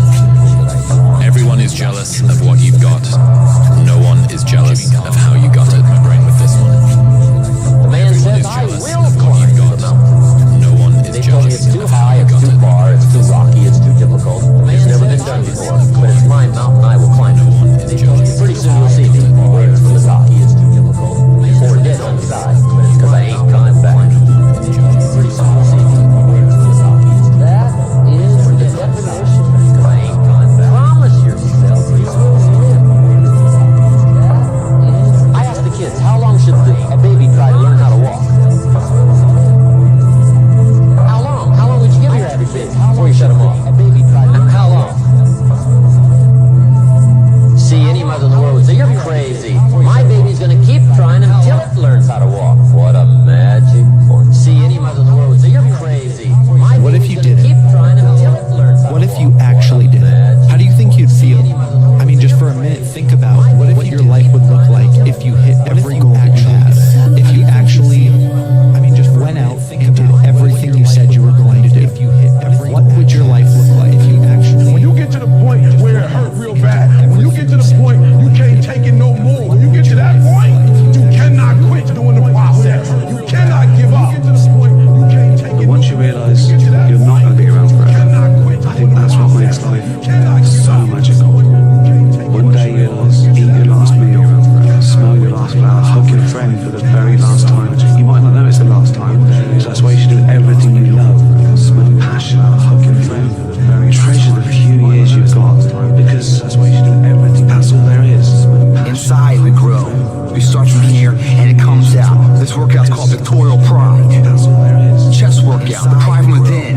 It's gonna give birth to the strength and the capability of the fundamental structure that we can achieve this stuff. And from within, we're not worried about the sun, the clouds, the fucking people in the parking lot. We're worried about our mission at hand. And from within, and we're gonna achieve that mission. I believe you are purpose. I believe you are purpose. You were created for purpose. Like we know the statistics, it's like a 0% chance of you being you. I believe you are that. So when you operate from there, it gives you that confidence. Like that I am that. It's not something I search for. You can take your life wherever you want to take it. What you're looking for is placement. Right? It's like, so for me, rehab time is not my purpose. It's my placement. What you're looking for is I can take Trent to down the street and go impact lives because I am purpose. Right? Football, like my mom was right back then. I can use that platform to be who I am. So you can take your life anywhere, and I want people to know that because some people think when you lose a dream or you lose something that it's over. But you didn't lose who you are. You lost that thing, that placement. When you lose a dream or you lose What shall I that it's do? over. But you didn't lose who you are. Culturally so fast is here with special introductory prices. What shall I do? Pizzerno, just $2.99. Culturally so fast is here. The elegant Cosina sofa, genuine leather, now just $6.99. The Ruby Savio with double power recliner and audio cinema technology, now $1,699. Plus up to 5 years interest-free credit on many sofas. Welcome to Culturally so fast. Quality sofa. Hurry, offers end soon at SES.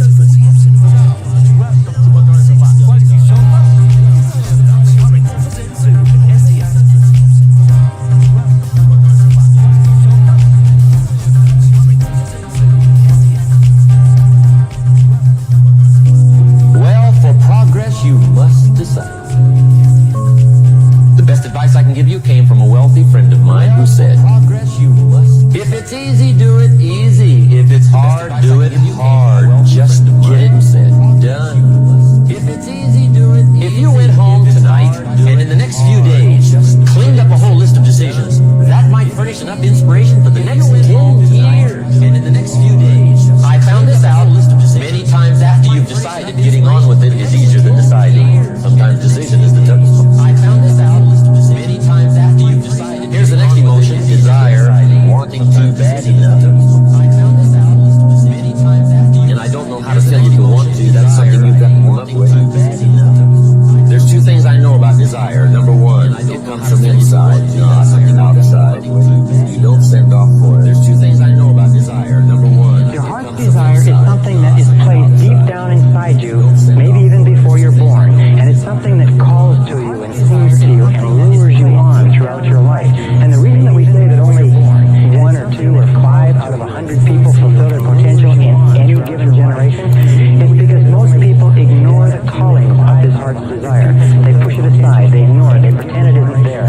They get involved in bills and families and business and careers, and this tugs at them. Sometimes they don't get into it until later on in life. But every single person has the ability to establish for themselves a mission. and on my list of things, now I put everything, little things as well as major things. Doesn't matter how small it is, it goes on my list. I used to just put major things, cars, homes. I don't do that anymore. I now load my list with everything. Everything. I used to just put major things. See, we all grow from 2 experiences. One is called the pain of losing. The other one is called the joy of winning. See, we all grow from 2 experiences. My coach told me, Coach Smith told me I'll never be nothing. The other one is called the joy of From that day forward, I made a promise that I will give it everything I got. I'm ready to die for what I had to succeed. I have to give it everything I got. That way I'm a winner no matter what. Everything I got. I'm ready to They say the greatest achievement of somebody comes right after their worst defeat. When they've hit rock bottom, hit the bottom of the barrel, they got nothing left.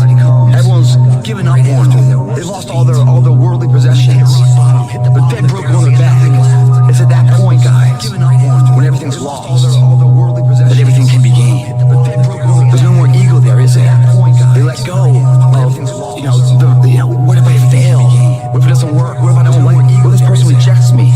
The animosity, the pressures of society, let it all go because they lost it all. They're just now left with the intestinal fortitude, the pride within. Do I want to stay on the bottom of this barrel or I climb the fuck out of this hole? They're just now left with the intestinal check the size of goals and the kinds of goals. How big they are, what kind they are, and the kinds affect you. And here's one of the important phrases of the evening. Your goals are affecting you, whatever they are.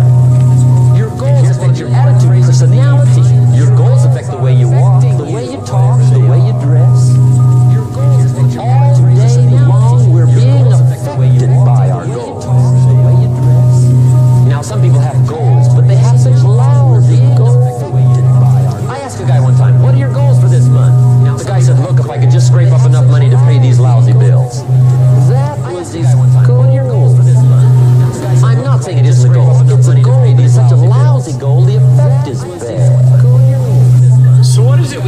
all trying to achieve in life? What are we pursuing?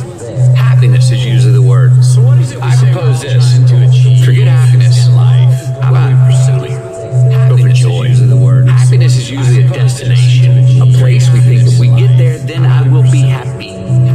But joy is different. It's not a destination. It's the process of living. Of finding joy in what we're passionate to do and do it well. It's more joyful if we don't do it well. We can find joy going, well, I'm going to try it next time. Joy is a process. Happiness is a destination. I think we'd all be a lot cooler and better, truer people. Here's next time. We found the joy in the process and we've been trying to pursue the result, the destination we call happiness, which is really unattainable.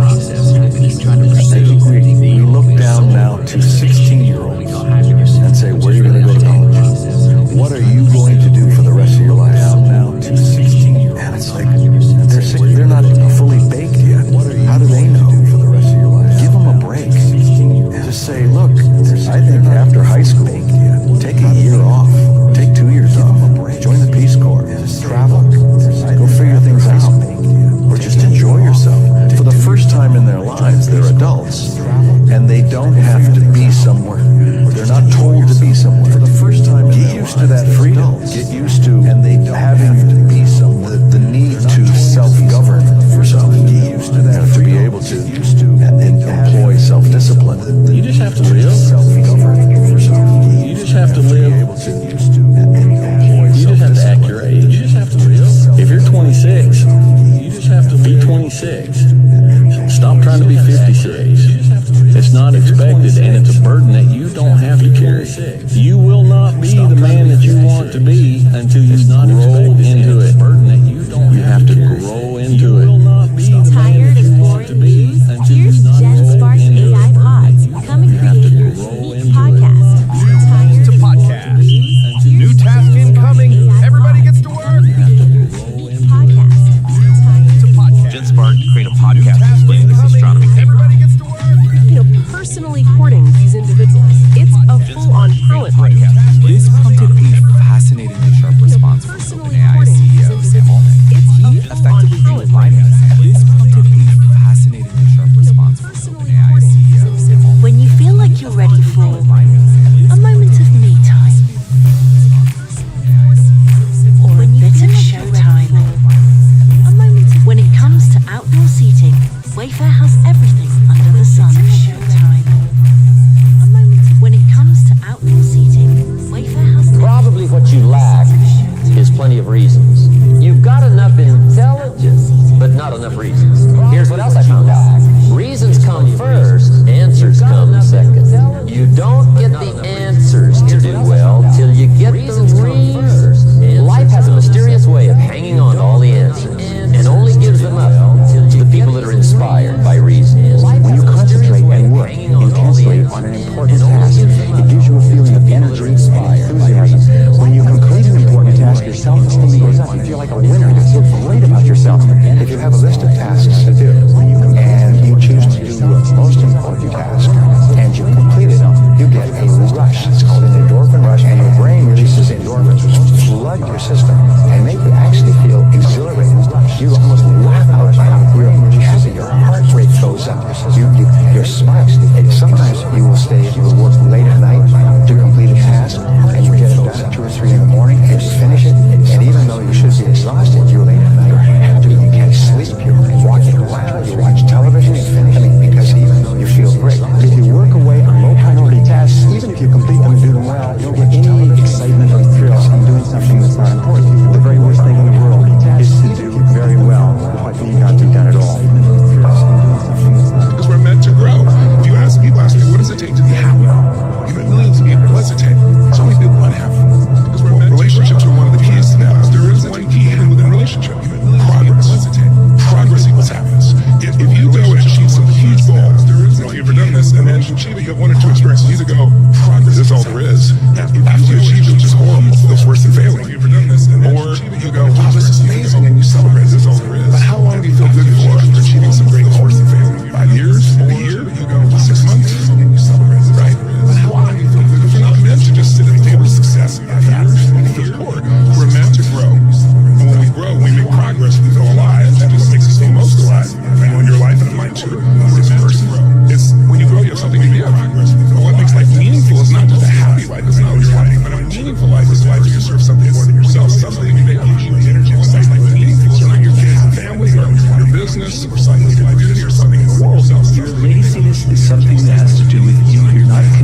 feel the fact that you could very well die tomorrow that will impel you to get something done.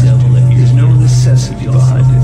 And the human animal that we were created for is when we feel pressure, we feel the necessity to get things done. We can add mountains. But when that pressure releases and we don't feel the need to get something done, we could become incredibly lazy because there's no necessity. So you have to create necessity in your life. You have to create the need to get things done. No necessity. Unhappiness is when your expectations of how life is meant to be going go unmet. And this explains why a kid in Africa who gets rice, I was born in Africa, I was born in Africa, a kid in Africa who gets rice, euphoric. But a billionaire in a Michelin star restaurant in West London, if his 3 Michelin star steak comes without the sprinkle of dust or whatever shit they put on it, he will be visibly pissed off and complain. Because his expectations of the world and how life should be going is going pissed off. So one of the ways that you can make sure you're happy, it's not Lamborghinis, it's just like having better expectations. Because society becomes great. One of the ways that you can make sure you're happy, it's not Lamborghinis, it's just like under the shade of which they know they'll never sit. You gotta do something that's gonna leave something for somebody else's enjoyment that you know you won't even be there to enjoy. I know I won't be under that shade. Something for somebody else's enjoyment that I plan to be there to enjoy. So my grandkids will be walking through that forest.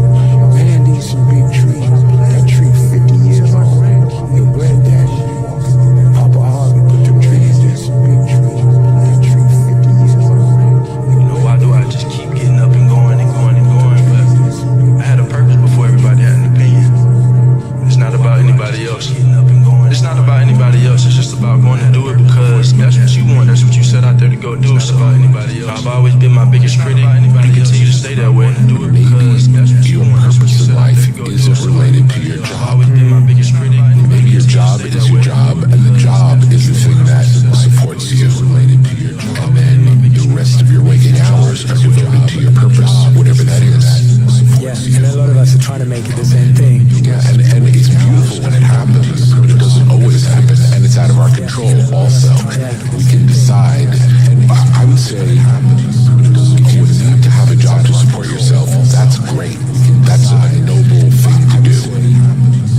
And follow your dreams. But I'm not saying they're one thing. They don't have to be one thing. And don't let following your dreams undermine your ability to support yourself. It could actually do the opposite. Dreams undermine your ability to support yourself. It could actually do the opposite. Dreams undermine your ability to support yourself.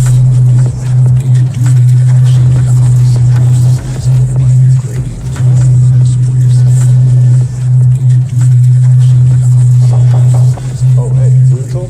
I'll take that. Let me show you my uni room for 2026. Scott's favorite part of the room is mirror right here, perfect for fit checks. Bathroom. Let me show you my uni room, double shower head, perfect for the favorite part of the room. Storage right here. The desk where I do my studying. Got an OK painting right here to remind me everything's gonna be okay. Student castle always got your back. The desk where I do my studying. And I would stop you from doing that. This is what's gonna happen. Okay, I'm gonna keep pursuing what I'm pursuing. And because I'm doing that, it's gonna take up more and more of my time, and I'm not gonna be able to spend as much time with you. I'm gonna keep pursuing. And when I do spend time with you, I'm gonna be thinking about drumming. I'm gonna be thinking about jazz music and my charts and all that. And because of that, you're gonna start to resent me. I'm gonna be thinking about, and you're gonna tell me to ease off on the drumming, spend more time with you because you're not really important. And I'm not gonna be able to do that. And really, I'm just gonna start to resent you for even asking me to stop drumming. And we're just gonna start to hate each other. And it's gonna get it's gonna be ugly. And so, for those reasons, I'd rather just, break it off clean. And so, I want to be one with the craze. I'd rather just, break it off You get clean. every opportunity. There's no excuse not to be the hardest motherfucking worker in the room. There's no excuse. You know how hard I worked to get here? I firmly believe when you give everything you got to something, right? I'm talking about blood, sweat, and tears, everything you got to something, right? The peace in that is not the result or the reward, right? The peace is the fact that I gave everything I had to because this is who I am. The peace is so now, even if it doesn't turn out the way I wanted to, this is who I am. I didn't go to the NFL. That was a dream I had since I was 7. It didn't happen to the NFL, but it was a certain level of peace that resided inside of me because I knew September 9th, 2006, my last tackle, I can honestly say with every fiber of my being, I gave everything I had to. I'm nervous where I'm gonna go speak or something. I got a little thing in my wallet. You're gonna die one day, McConaughey. And I'm like, oh, something. That relaxes me. If I'm going in complacent, I got another note to tell myself, what you're about to say and do will outlive you. So you better do it well. It's 1 a.m. I'm going for my third workout. Do I want to go to the gym? It's 1 a.m. Absolutely not. I'd rather go to the gym, lay in my house, and sit in the movie theater and watch movies. But, to be the best, you got to work overtime. To be the best, you got to work overtime. You know the number one way to measure somebody that's hungry? Very simple. Their sense of urgency. That's simple. Let me explain to you why. So, people say, you have no idea how hungry I am. Really? Yeah. What you do about it today? Oh, not today, but tomorrow you ain't hungry, man. What you do about it? You just think you're hungry. You are not hungry. You have to sacrifice everything in order to achieve your goal. Everything. You have to sacrifice your family. Your dignity, everything, because of the objective to accomplish the goal. And that's all I want to do. You have to be able to disregard your happiness, because our happiness is a form of our ego as well. It's all about disintegrating, because our happiness is being an objective individual, which is almost impossible without the ego. The ego gives it purpose, so you have to have the purpose without a feeling, which I just know how to do. I can't even explain that feeling, which I just know how to do. I can't even explain that feeling. Upon opening the book, something shifted. And as she read, the room, eager to stay relevant, did too. Explore your story. Culture on the Sofa is here with special introductory prices. Hurry, offers end soon at SES with special introductory prices. Hurry. I want to reassure you that you can do it. I want you to reassure you that you can make the decision. I want to reassure you that no matter what the night, no matter what the storm, no matter what the difficulty, there isn't anybody here that can't figure it out, find some things to do, step at a time, yes. Minute at a time, yes. Day at a time, yes. Week at a time, yes. But there isn't anything you can't walk away from. There isn't any challenge you can't overcome. I want you to have that kind of belief in yourself. I want you to have that kind of. So the winters are going to come.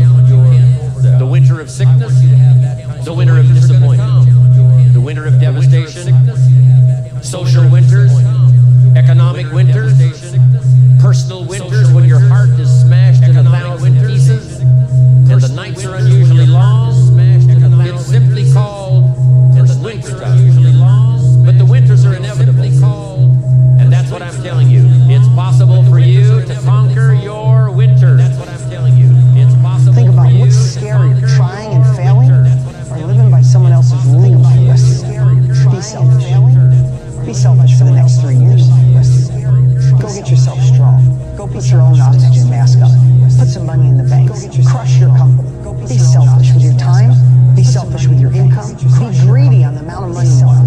I'm telling you, be greedy, be selfish. Go all in. You stop thinking, I wish I could do more, be more. Go all in. You want to live a good life? Yes. I like to drink. I like to eat burger. Okay. Yes. You're gonna pay the bill in the future. I think the most important is to find the balance. Sometimes I'm gonna eat a burger or chips, or it doesn't matter. And sometimes I sleep. Sometimes I'm gonna eat 2 o'clock in the morning because last night I was in UFC here in Saudi and they main evented 2 o'clock. Yes, it's quality of life too. But the most important thing is the consistency. If you have consistency, you're gonna be better than other ones in the future. Stop being average when your potential is crying to come outside and be more than that. There's 2 forms of pain. The pain that breaks you and the pain that changes you. That's the pain of the change. That's the pain of progress. The pain that destroys you isn't this shit. That's the pain of progress. The pain that destroys you. It's later in life knowing you could have been more. And all that's left is you and the fucking tears of a possibility left. That you allowed to die. Own your fucking life, guys. But life is hard enough to where it's always been. It's our law. Now, if you don't want to accept that, that's up to you, okay? But it's our law. It's our place.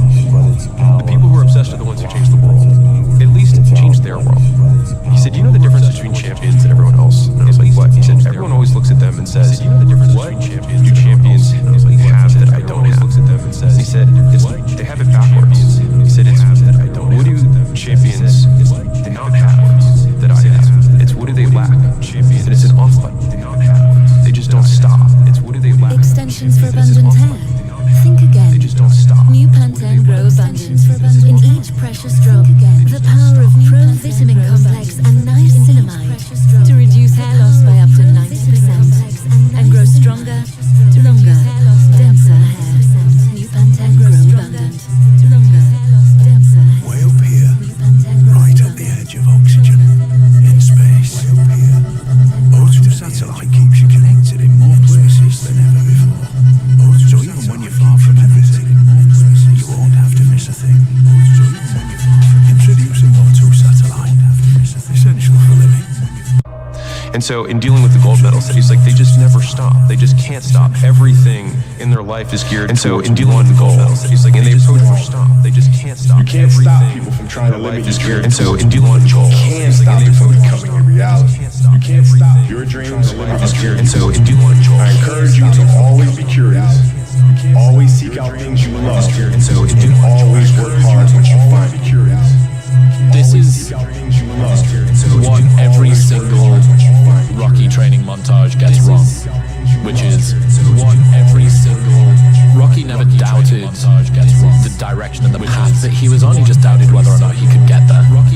That's not the way the personal growth happens, in my opinion, at all. You are filled with uncertainty. Is this even working?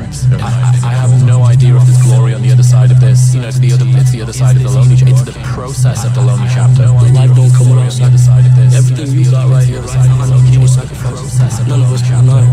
What are you willing to sacrifice? What are you willing to lose in order to gain what you need to prosper? What are you willing to lose to fall? As far as those who are prospering to get where they need it, you lose friends, you lose countless money. Some people lose their family members, you lose everything to acquire what you want. So at the end of the day, you have to decide for yourself. Nobody else can decide for you what is worth. What am I willing to put myself through? How much pain can I endure? How much am I willing to endure? It's a real question. Nobody else can make a decision for yourself. And nobody else can change your decision but you. The pen is in your hands. You want to make a decision for yourself. I have given every single thing, every ounce of my life to this craft, to perfecting my craft, and I continue to do so. And in the process, I have lost my mind to regular society, to people who wake up at 9 a.m., who clock out at 5 p.m. They will look at me and say I've lost my mind. Me, I have found it. It's going to take all of you. It's going to take every ounce of your being, everything you've got. And if you give it any less than everything you've totally got, not totally spent, you're not be doing enough. God. And if you can get to the point where you got 5 more reps, you get 5 reps, but then you got 5 pounds, you're not be doing enough. Somehow, by some act of God, you're praying to God that you have to get 5 more reps, you do it by some act of God. Whenever you got 5 more reps, you have 10 God that you have to. You can't just say, oh, you have 5 more reps. It has to be 5 more reps. It has to be everything within you. It has to be able to go to the table, go to the bar, go to the rack. It has to go to the exercise you're doing. You demand it in the system. You have to become the muscle to the table. You are the muscle to the rack. It has to go to the Hi, my name is Tami, and I would like to give you a few reasons why you should consider getting a young. Hi, my name is Tami, and I would like to give you a few reasons why you should consider getting a young. The muscle is an addict for tension.